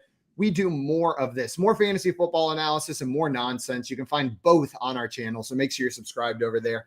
Right now, you're listening to the Front Yard Fantasy Morning Show here on Better Sports Network. Better Sports Live with Rick Kamla at 7 p.m. Eastern, 4 Pacific on Better Sports Network. Andy Reid is the best current coach in the NFL. He's better than Belichick. Belichick has lost his way. He's better than Tomlin. He's better than Harbaugh. He's better than Shanahan. He's better than McCarthy down in Dallas. He's better than all of the gangster NFL coaches right now. Sean McDermott up in Buffalo, he's better than all these guys. Andy Reid is the greatest gangster that we have at head coach in the NFL right now. And I understand that you're saying, well, Belichick is the GOAT, Cam. How can that be true? Now you're bringing up old stuff. Bill Belichick can't draft anymore, okay? Talk to me. Nick Chubb, Sony Michel. Talk to me. DK Metcalf, Debo Samuel versus N'Keal Harry. Okay, talk to me. This dude has lost his way. Remember the year when he should have bottomed out and just tanked, but he couldn't, and he went and got Cam Newton, and they were a mediocre team, right? He's lost his way. And not that he can't coach up a good defense and that kind of thing, but overall, he's lost his way. Andy Reid's an absolute badass. They draft great. He's a great coach. Makes the right decisions, when to go for it, when to kick, when to punt. The guy's the man. The Playbook with Fensty and Ronis, presented by FantasyAlarm.com. I hate the stupid unsportsmanlike conduct. As long as you're not disrespectful to the opponent, you should be allowed to celebrate. How I used to say it, and to bring up, because now basketball's starting, I'm going to bring up personal. Oh, dude, it's even worse than basketball, isn't it? So Dikembe Mutombo, who used to get teed up in the 2000s, the 90s, they didn't give a crap. 2000s, though, when they tightened up the rules, they used to tee him up more when he did the Dikembe finger wag. But they wouldn't tee him up if he did it to the crowd instead of looking at, like, Eton Thomas, like one time I remember, and doing it right to him, or when his back was turned, doing it right to him. If he did it to the crowd, they would never call it. And so that makes me wonder if these players, while, yeah, they want to talk a little smack, maybe they should flex towards the crowd than at the player who they're standing over. I guess. I know it's soft, man. It is soft. Because you know what? Like we're gonna give 15 yards for that, bro. They think that, you know, want to know why they're paranoid? They think that's gonna turn into a fight. See, I disagree with that. That's not going to start a fight. I agree with you. They don't agree with us. It's one thing, okay, if you spit in someone's face or say something derogatory, like about their family or something, right, yeah, that can incite you. But if you're just like, yeah, I made that play, what? You know what I mean? Like, again, they know the rules. You got to know you're going to get flagged. You have to have discipline. But, like, I don't know. I have no problem with celebration as long as it's not disrespectful. What's disrespectful? You know, it's interpretation, and that's my problem. Watch, it's going to cost someone in a big playoff game, and that's when people are going to go crazy. There'll be a third down play. Someone makes a pass breakup, and they're in someone's face. They're going to throw a flag. It'll extend the drive. That team scores, wins the playoff game because of it. You need something drastic for it to really leave an imprint, and I hope that doesn't happen to my team. Better Sports Network is betting, fantasy, collectibles. It's sports talk done better.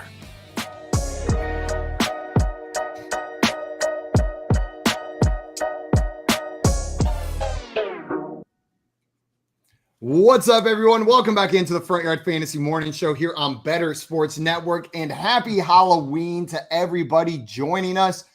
Before we get into our Monday Night Football preview, I wanted to let everyone know about a giveaway going on, a sweepstakes here on Better Sports Network. If you head on over to the Better Sports Network Twitter, we are giving away a signed Bryce Harper baseball. Phillies fans, baseball fans, or sports fans, make sure you head on over, like and retweet the post on the BSN Twitter, and make sure you have the app downloaded. They're going to announce the winner tonight at 9 p.m. Eastern time on Better Sports Live with Rick Kamla. So make sure you guys go enter that. That's a pretty sick piece of baseball merch you can add to your collection, especially if the Phillies pull it out. If they can get that victory, that's going to be pretty sick. Guys, we are going to get into a player prop draft ever so shortly here. We missed Hal's suggestion of Draculas during the last section, though, and I feel like we missed out on a sexy portion of that story if we would have put some plural Draculas. Bobbing for Draculas. Bobbing for linemen was pretty hot. That was a pretty good one. That was pretty hot. That was a pretty good one. Guys, last week we did a prop bet draft for all of the Sunday games, that Sunday slate of games. JL, I just went through and calculated the results, determined who won, who lost. We all drafted 3, right? I got 1 correct last week. Just 1. You got 1 correct last week. Just 1. Coop win a perfect 3 for 3. Got all 3 of his correct last week. We didn't stand a chance, JL. We had to be perfect to even tie with him, which means I believe you and I lost an impression bet. So I don't know how we want to pay this out. If we want to do it while we're drafting, if you and I want to have a quick 30-second conversation in an impressions voice, I'll let you guys decide. What do you guys think? There goes Simon. He's out. He leaves. Do I have to do an impression now? You don't have to do it. You will have to do it if you lose this week, but I believe it's just Simon and I who need to do it. Okay. You want to? Yeah, I guess let's do it. In the chat, you decide what the impression is going to be, or Joey, you decide. I'll let the chat. Let's let the chat decide. Yeah, they got dirty last week with Gilbert Gottfried and Scooby Doo. That was a hard one to start Who with. didn't never watch Scooby Doo, so he had no idea. He just made whoop noises over and over again. Never said a word. Just full on set it in. I was trying to carry on a conversation with Scooby Doo, and Scooby Doo refused to talk to me. Gilbert Gottfried would have been fun to do. Hulk Hogan talking to Spoon Bob. Spoon Bob. Joey would have to do Hulk Hogan. Or no, Joey's not playing. It's just me and JL. I don't know what Hulk Hogan sounds like, if we're being honest. I don't think we can. Never mind. I'm going to be good. I do know what SpongeBob talks like, but I don't know what he sounds like. We got Count Chocula from Keevan there. We got Dikembe Mutombo talking to Patrick Mahomes about things. Let's do Patrick Mahomes. I will not do Dikembe Mutombo. Just letting you know right now, that is not happening. Let's do Patrick Mahomes talking to SpongeBob. Okay. That works. And what are we talking about? Thanksgiving dinner. Thanksgiving dinner. Okay. I'm Patrick Mahomes, right? Yeah. Okay. SpongeBob, will you pass me the gravy? Patrick, did you do something different with your hair? No, it's the same. I get the same haircut every day. Didn't you mean ketchup? This is the worst SpongeBob I've ever done. I'm just going to try to get the laugh out there. This is humiliating. You got a weird laugh, bro. I can't do it. I literally can't do it. And now my mom's in there with the pity laugh, the ha ha ha. So does Patrick Mahomes really sound like Kermit the Frog going through puberty? Is like that his voice? That's 100%. Okay. Here's what we need to do, JL, in order to make this to the peak of its ability. I want people to get the best experience out of this. We need the impressions decided at least a day in advance. Yeah. So we can practice. I need to do this in the mirror at least 3 times before we do it on air. Because you don't need the mirror. That was maybe like, I know the Chewbacca was bad and it was more shocking. Like, know what I mean? Like the Chewbacca was definitely more shocking to come out of my mouth. Yeah. But the SpongeBob was worse. Like without a doubt, completely unrecognizable. Unrecognizable. Damn it. Is it Germanic or is it Latin? Dustin said Jail is doing a great Mahomes, very gridiron heights. Guys, let's get into our Monday Night Football prop draft. We've got our Monday Night Football prop draft. Joey, Jail, and I are looking at a list of all of the props for tonight's game. We're going to take turns drafting players, snake draft style. Available also is the spread. So it's -3 on the Bengals, +3 for the Browns, or you can take the total over under that as well. Currently sitting at 45, I believe. So feel free to draft whichever one you want. Joey, since you've never done this before with us, I'm going to let you pick whether you want to draft first, second, or third. It is snake draft style. I'm going to go third. I want to swing. He's taking the turn. Joey with the turn. Jail, do you want to go first or second? I'll go second. Jail going to go second, and I will go first then, which means I've got the first pick. Man, I didn't want the first pick in this game. This one seems like a tricky one.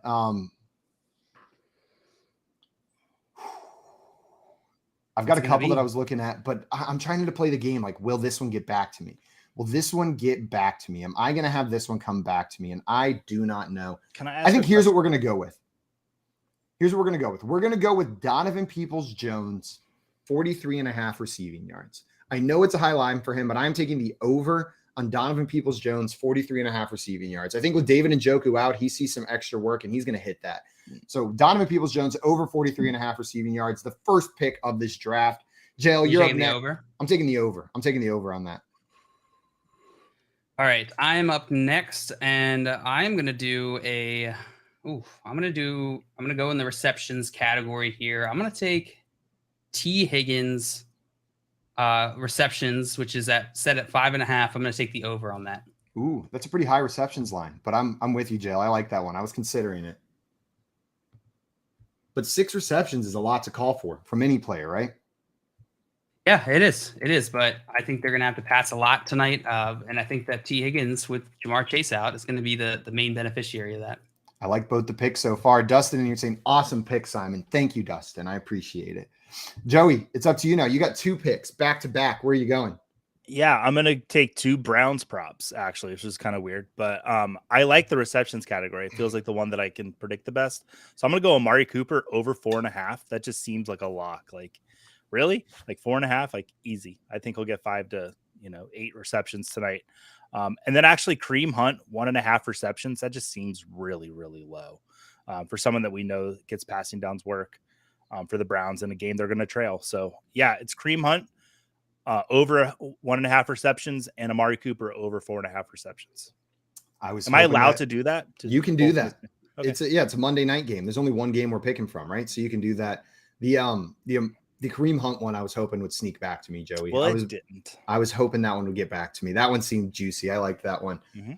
JL, you're back on the clock. Should I delete I'm back on the clock. All right, let's go with this is a bit of a deep cut. Actually, I'm not going to do this because I don't think you guys are going to take this. Let's go with Jacoby Brissett over 1.5 passing touchdowns. Over 1.5 passing touchdowns. You think Jacoby Brissett's going to get it done tonight against this Bengals defense? Yeah, I think he is. I hope so. I like Jacoby Brissett, but I was going to go a different way with my next pick. I've got 2 back-to-back here, and I was going to go with I'm going to take the Bengals. -3. I think they cover. I think the Bengals are going to cover this spread. I'll take the Bengals -3 as my next pick here. That's a good pick. Feeling good about it. It feels like it's starting to fall apart for the Browns. You know what I mean? Like beginning of the year, Jacoby Brissett was looking all right. Looked like maybe this team could sneak out like a 500 record while Deshaun Watson was out, but this team just hasn't looked very good the past couple weeks. I'm expecting the Bengals to continue the way they've been playing offensively recently, even without Jamar Chase, and stick it to the Browns tonight. So Bengals -3. That's my first pick. And man, what do I do next? This is tricky. If I'm going Bengals -3, then that probably means I'm going to take something on the other side, on that Bengals side of the ball as well. Man, but which way do I want to go here? There's so many good options in this offense. I'm going to go with Tyler Boyd over. You know what? We're going to have a little fun. We're going to go with Tyler Boyd, 23.5-yard longest reception. I'm going to say he gets loose for a big play, and we see Tyler Boyd with a play longer than 23.5 yards. So that is my last selection. Tyler Boyd, longest play, 23.5 yards, longest reception. And I'm taking the over. Which means I think I messed up the tracking here. So we'll have to go back and track it, but that's all right.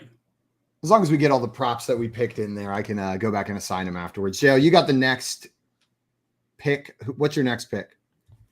My next pick, let's go with the one that I didn't think anyone would do. I'm going to take the over on Samaje Perine, 23.5 total rushing and receiving yards. I think I'll have more than that, 23.5. 23.5 receiving yards for Samaje Perine? Yeah. That's what you're going with. Joey, what about you? So I have 2 or just 1? You have 1 now. This is your last pick. I'm going to end it on Joe Mixon over 13.5 longest rush. I could see him breaking a big run tonight. So that seems fun too. I'm going to go with Joe Mixon. Joe Mixon over 13.5 longest rush. He hasn't been the pinnacle of efficiency, but his Browns defense hasn't looked very great. Third most fantasy points to running backs currently. There's our picks. A reminder, I had DPJ over 43.5 receiving yards, Bengals -3, and Tyler Boyd with the over on a 23.5-yard longest reception. JL, which picks did you add? You had T. Higgins, 5.5 receptions with the over. You also had Jacoby Brissett over 1.5 pass touchdowns. And your last one was it a Samaje Perine one? Samaje Perine, yeah. Over 23.5 total receiving and rushing yards. Over 23.5. And then Joey, your 3 picks were T. Higgins over it's Kareem Hunt over 1.5 receptions. Amari Cooper over 4.5 receptions. And what was your last one? It was Joe Mixon longest rush being over, I think it was 13.5 yards. 13.5 yards, longest rush for Joe Mixon. I like it. We'll see who comes out on top in this one. We'll have another impression bet to pay out after this game tonight. Joey, we may have to get you to call in or something at some point to pay out this impression bet. Unless you win. If you beat us, you can pull a Coop, win, and then leave the country. I mean, I'm going to win, but I'll call in. Here we go. Coop in here said, back on the tour bus. How did I do on the props this week? Yeah, you won, Coop. You got all 3 right. 3 for 3. Nailed it. Perfect game. It was a walk-off. Just headed off to Europe after it. Hal wants to know, would you go Cincinnati minus 7.5 on the alternate line, or is that too rowdy? JL, would you be willing to take the alternate line, Cincinnati minus 7.5? Cincinnati minus 7.5. I'm going to pull up what the odds are for that right now. Usually you can get those alternate spread lines. I'm going to see if we what the payout is for that. But are you feeling that's possible? It's possible for sure. I don't know if I'd take it. So minus 7.5, is that minus 590 right now? Or no, plus 390. Sorry, it is plus 390 to bet on the Bengals minus 7.5. Or sorry, let me back that up. It is plus 390 to bet on the Browns minus 7.5. It is plus it is minus 590 to bet on the Bengals at plus 7.5. So, and the current spread's 3.5 points in favor of the Bengals. So it's essentially saying, are like doubling the spread, right? Will the Bengals cover the spread if it was doubled? I think it's possible. It'd be a fun bet. Would you guys take that? I read that entirely wrong. I was looking at if you wanted to take the Bengals plus 7.5, that's why it was such a minus. I was like, these odds are not making sense. Like, what the hell is going on here? No, they're at plus 172 if you take the 7.5 point spread. And that makes a lot more sense, right? Some plus money if you're taking a bigger spread. I like it. I like it, Hal. I honestly do like that. I think the Bengals take care of business tonight. I don't think the Browns are going to be in this game. I don't think it's going to be a good game for the Browns. Craig said if JL had 9 lives, he just spent them all. On what? I don't know. I'm terrified. Oh, no.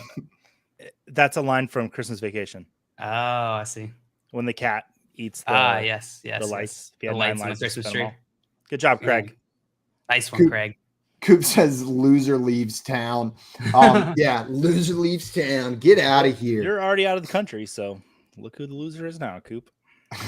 Yes, suck it, Coop. Joy of Europe. I don't know. What's the deepest you would be willing to go? Like Bengals favored. Like 7.5 seemed like that was close to the line. Would you take 14.5 at plus 350? No. I like that's too much. No, 7.5 is about where we're drawing the line. That's about where we leave it. I could see them winning by 10, so maybe I would take 9.5, but yeah. I'm not going too much further than that. Hal said 13.5. Yeah, does that 1 point change your mind, JL? Nope.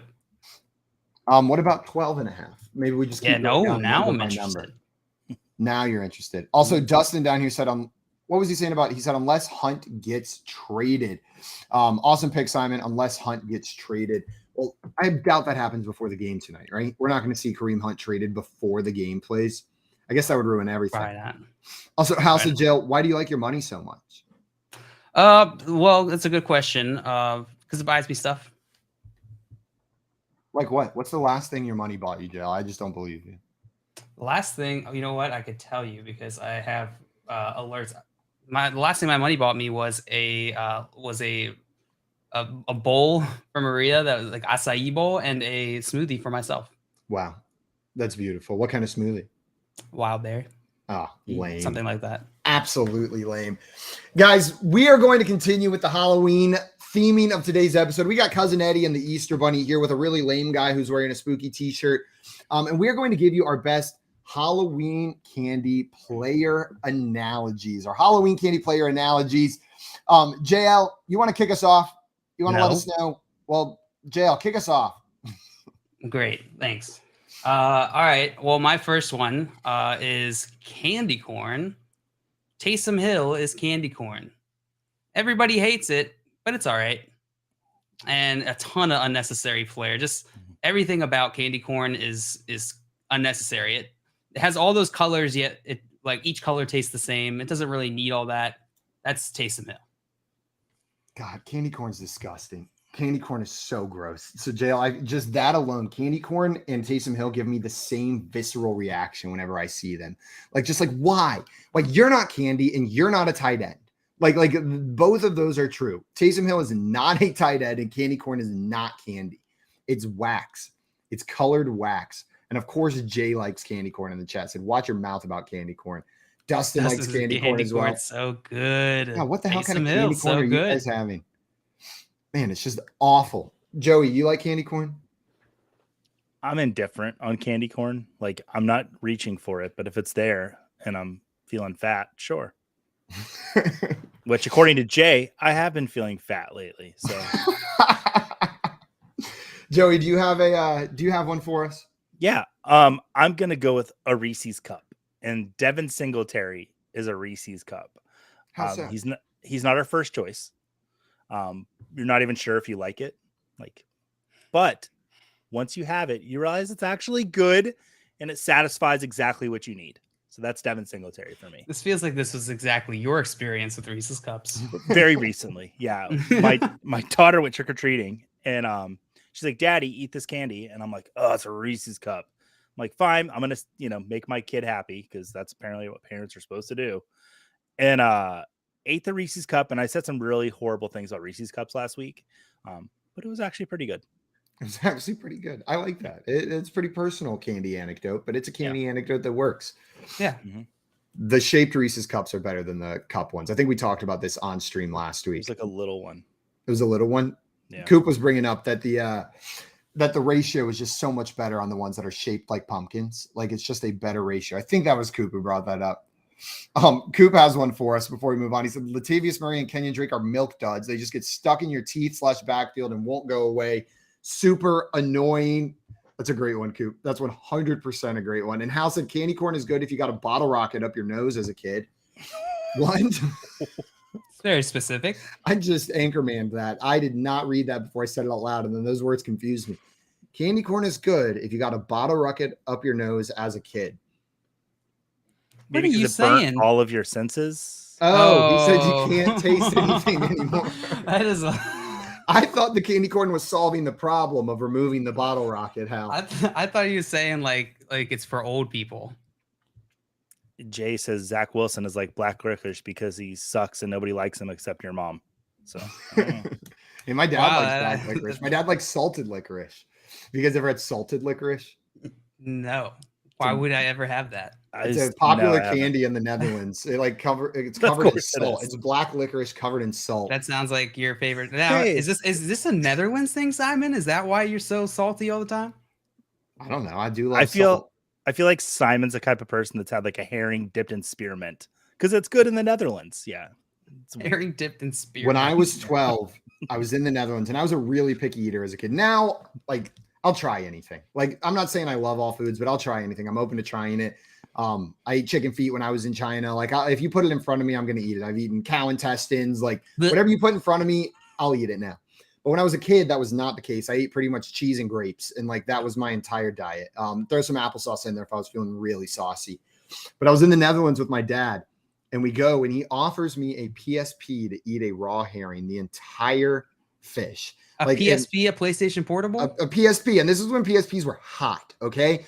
Dude, I'm a child, and I was like, without a doubt, Dad, I'm going to do it. I'm going to do it. I'm going to do it. And then he put that fish in front of me, and I was like, I didn't even really want a PSP. PSPs suck anyways. I'm a Nintendo guy. I could not eat that fish. Now I would do it, but they literally just take the fish, chop the head off, serve it with some relish and onions, and then you're supposed to just take the whole fish and put it in your mouth, pull the meat off. Can we talk about you're a sea lion? Anything What's going on? So my next candy comparison is a raw herring from the Netherlands. I'm just kidding. No. Think about that from your dad's perspective. He's like, yeah, I just want to watch my kid eat this disgusting thing, and I want to see it so bad. I'm willing to buy him a video game console. I think it was more like, God, my kid literally only eats freaking grapes and applesauce. Really, for the love of God, try something else. I'll buy you a PSP if you'll do it. Like, just like, come on, like shock factor. Or, you know what? There probably was the comedy element to it. I feel like parents need to get their kicks somehow, right? Yeah. Like my kid woke me at 4:00 this morning. Like I can't I had to be creative in the ways that I see her suffer because like legal reasons. So like watching my kid eat something that's disgusting is quite enjoyable. So I get it. Like a baby asks for a lemon and you hand it to him just to see their reaction. I feel like it's hilarious. Who needs enamel on your teeth? Eat that lemon. It's the same thing. My dad trying to get me to a raw herring is the TikTok videos you see of the baby with a lemon that they demanded on having. For real, my first one though, I'm gonna go with Sour Patch Kids. This one's an easy one, but I'm gonna put Justin Fields as a Sour Patch Kid. First he's sour, then he's sweet. It was a rough start. He wasn't better than QB 23 through the first 4 weeks of the season, but he's been QB 13 or better over the past 4 weeks. He's real sweet right now.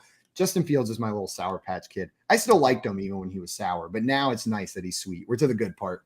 I disagree completely. Justin Fields is not good enough to be Sour Patch Kids. Hey, they're so good. They're the best candy. First he was sour and then he was sweet. What else do you want? And I know, but I don't even agree with that slogan. I think that's dumb. They're always sour. I could totally see him eat them before in they a get Sour sweet. Patch Kid commercial, just like holding someone's ponytail and a pair of scissors. Like I can picture Justin Fields in the Sour Patch Kids commercial. Why is that the one we all remember? They played it way too much. That one was brutal. Also, Dustin said, can we all agree that Sour Patch watermelons are better than Sour Patch Kids? You don't need to rank them. They're both good. They're both excellent. Dustin, my girlfriend would agree with you wholeheartedly. That is her So would number Maria. one favorite candy of all time. I prefer the kids, though. I want a little variety. You know what I mean? I don't want like them both. all to be watermelon flavored. Yeah, I like both. JL, you got another candy analogy for us? I do. It's Airheads, Jalen Hurts. Jalen Hurts are Airheads. You guys know why? No idea. Because Jalen Hurts does not miss. Even the mystery flavor slaps every single time. Airheads are delicious. Jalen Hurts, delicious. Top 3 QB. Let's go. Because they don't miss. That's the connection. I like it. And you know what? There is that mystery flavor. I feel like there was a little bit of that mystery going into this season, right? Everyone remembers the Airheads mystery flavor. Before you bite into that Airheads mystery, you are confident that it's going to be good, right? You're like, every Airhead I've had leading up to this has been great. This one's probably going to be great also. I don't care what the flavor is. And with the Eagles, we watched their offseason moves all offseason, right? We were like, it's looking pretty good. Like they were good last year, and every move they're making looks pretty good. And then lo and behold, here we go. It turned out. I like that one, JL. Thank you. What's your favorite flavor of Airhead? Mystery. I just said it. For the longest time, I thought mystery was a flavor itself. I didn't realize that they switch it. I'm still not convinced. Someone told me that they switch it every time. Every pack is a different, like one of the flavors put as a mystery. I don't agree.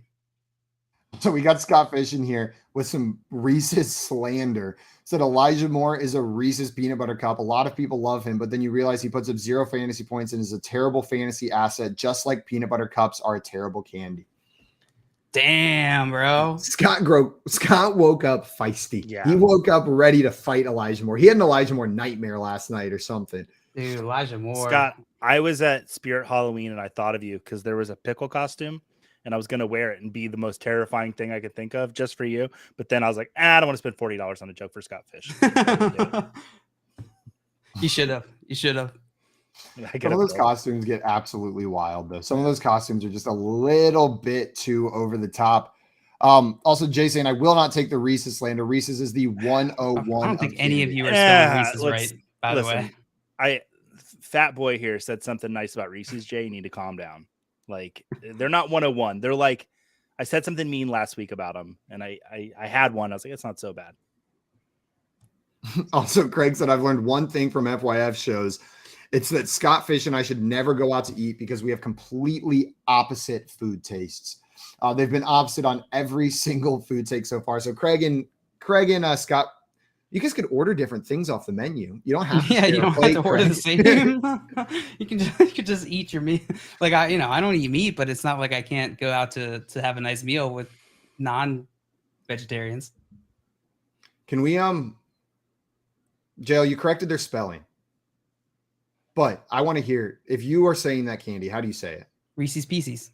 I'm going to kill you. I'm going to kill you. I freaking knew it. I was like, is he the guy? Is he the one who always says it like that? And then I think Josh and I both said it like that as a kid. Reese's Pieces? No, it's Reese's. They are Reese's Pieces. It rhymes. They're supposed to rhyme. Run up to like little kids and be like, no, say it right. It's not Reese's Pieces.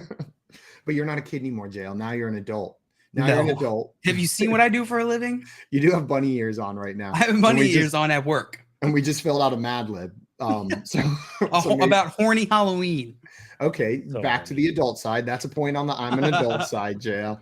Oh, look at that sexy man. Bobbing for linemen. There's Jaguars, slutty nurses. Wow. Wow, she's really bobbing for that lineman. Where did you get that photo from, Keith?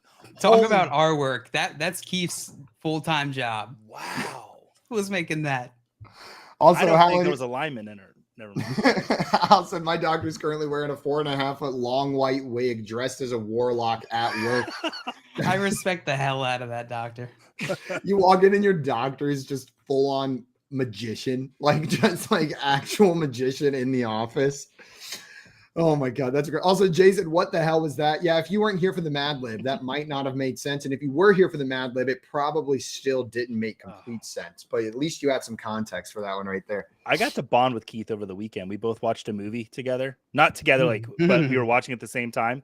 And we had a nice little conversation about it. So I'm on pro. I'm pro hold producer. Hands? You're pro Keith? As close as you can get to holding hands through a Discord conversation, yes, we held hands. That's hot.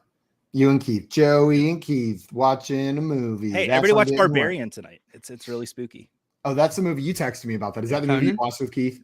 Yeah, we watched it on Friday night, pretty much at the same time. I think. I'm gonna have to check it out. Yeah, I'm gonna have to check it out. Joey, do you have another candy analogy for us? I do. Well, I don't know why I went to that level, but here I am. King Henry is a king size Three Musketeers. Hey. Simple ingredients, like it's chocolate and nougat, just two things, but that's all you need. Is he as light as a Three Musketeer? No, that's why it's a king size, because it's big. That's why it's the big Derrick one. I got is a you. very large man. You always know what you're going to get. Yards and touchdowns. The man just that's all he has. That's all he does. That's all you need him to do. He's incredible at it. Satisfies every time. King Henry, king size Three Musketeers. I like it. It's not fancy. Right? It's not fancy. He's not going to be like this crazy guy in the receiving game, even though he got a little more involved this year, but he's going to get it done. It's always going to do the job. I love a Three Musketeers. I feel like that's a candy that as you get older, it gets better. Like there's a couple candies like Snickers and Three Musketeers. Like as you age, I think like by the time you have a child, Snickers has to be your favorite candy. I'm almost positive of it, right? Snickers are bleh. Not bleh. They're fine. They're fine. They're well, nothing just special. wait till you have a child. Also, I saw Scott Fish in here come in saying there was one giant plot hole, but otherwise I thought it was pretty good. I thought he was talking about our Mad Lib. Same. Oh, he's talking about Before Barbarian. I scrolled up, yeah, he's talking about Barbarian. But overall, I thought it was really good. Don't watch a trailer any if you're gonna watch it. Just go in blind. Know that it's kind of gross. So that's all you need to know. But it's really well done, and I would love to talk to anybody about it once they watch it. Joey, call me on the phone. Movies. I've got one of those phones, got the cord, and I can wrap it around my finger and like kick my heels up. The rotary. Mm-hmm. Joey gets flirtatious when you talk about movies. If you wanna see flirty Joey, just bring up a movie and be like, hey, you want to talk about it? A film. Sorry, my bad.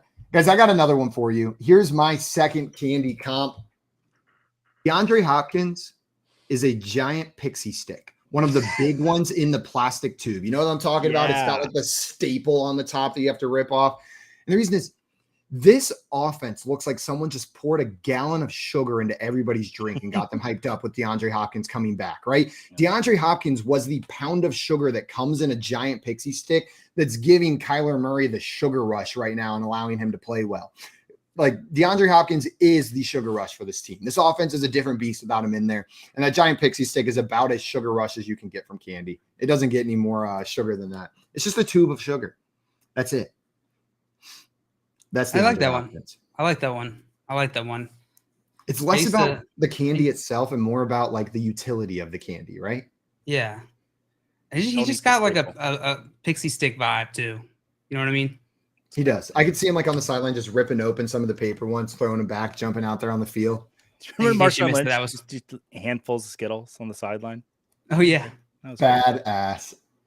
Have I ever told you guys about some people just love Skittles? I think Skittles have like a more cult following than any other candy.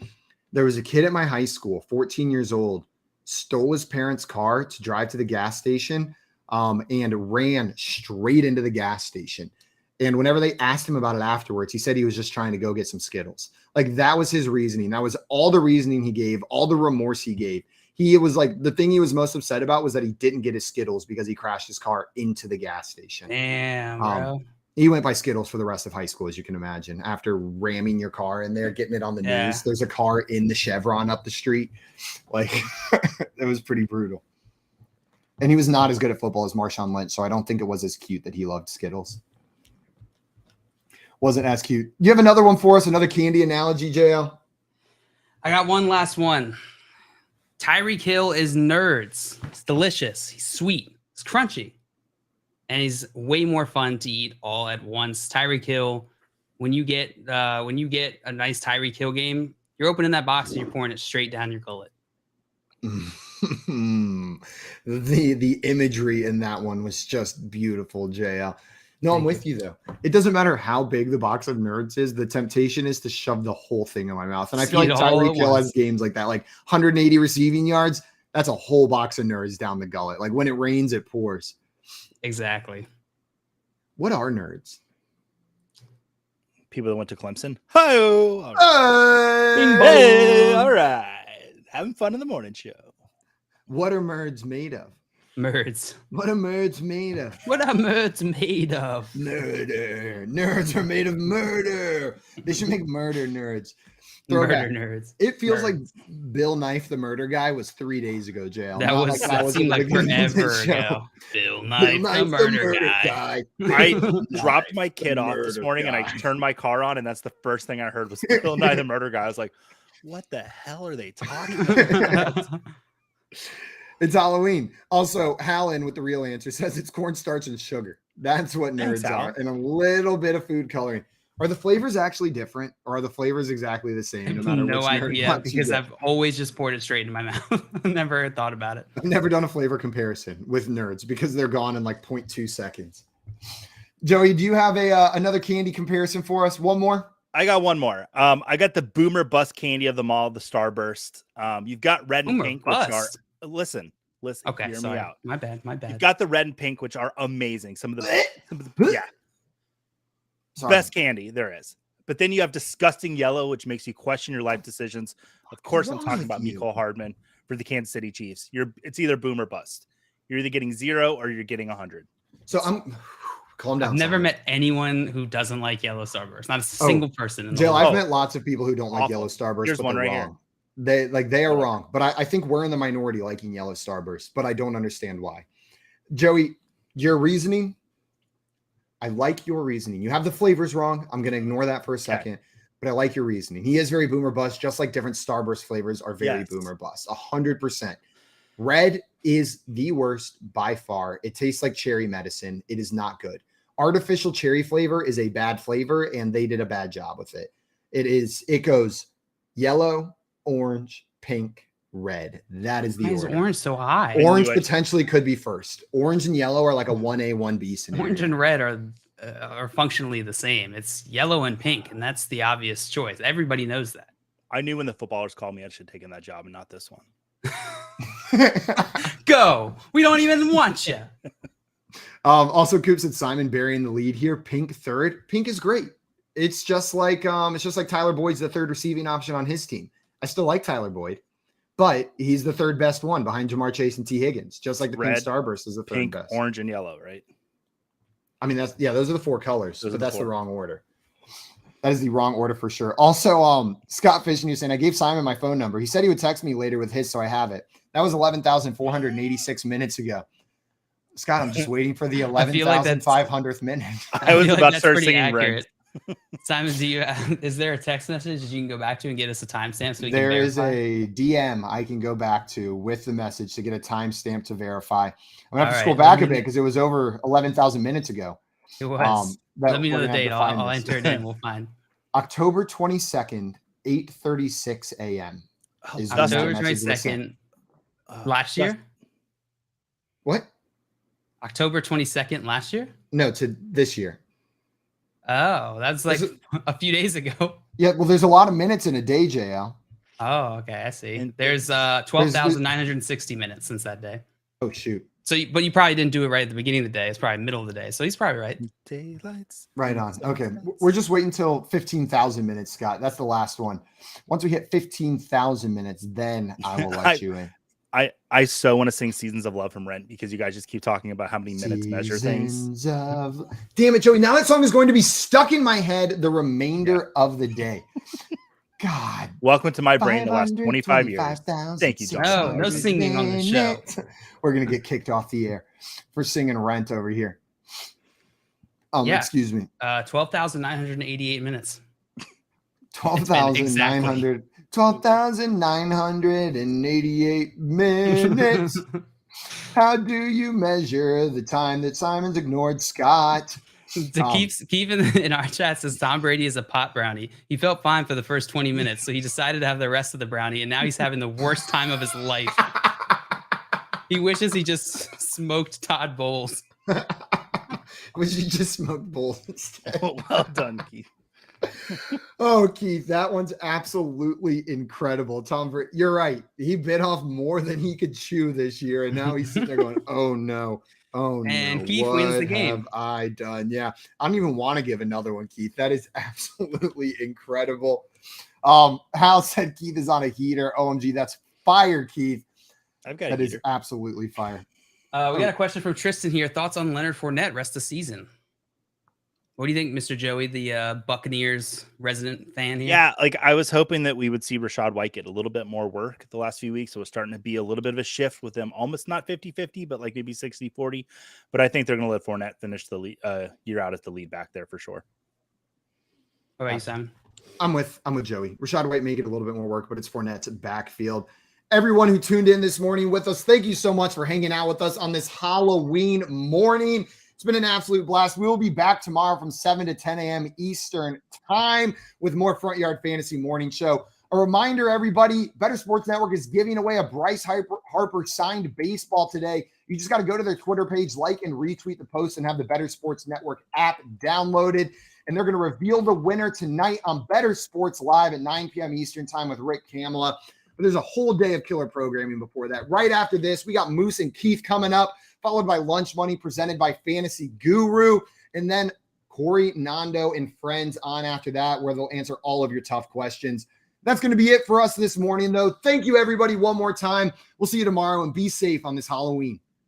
Adios, everyone. Halloween.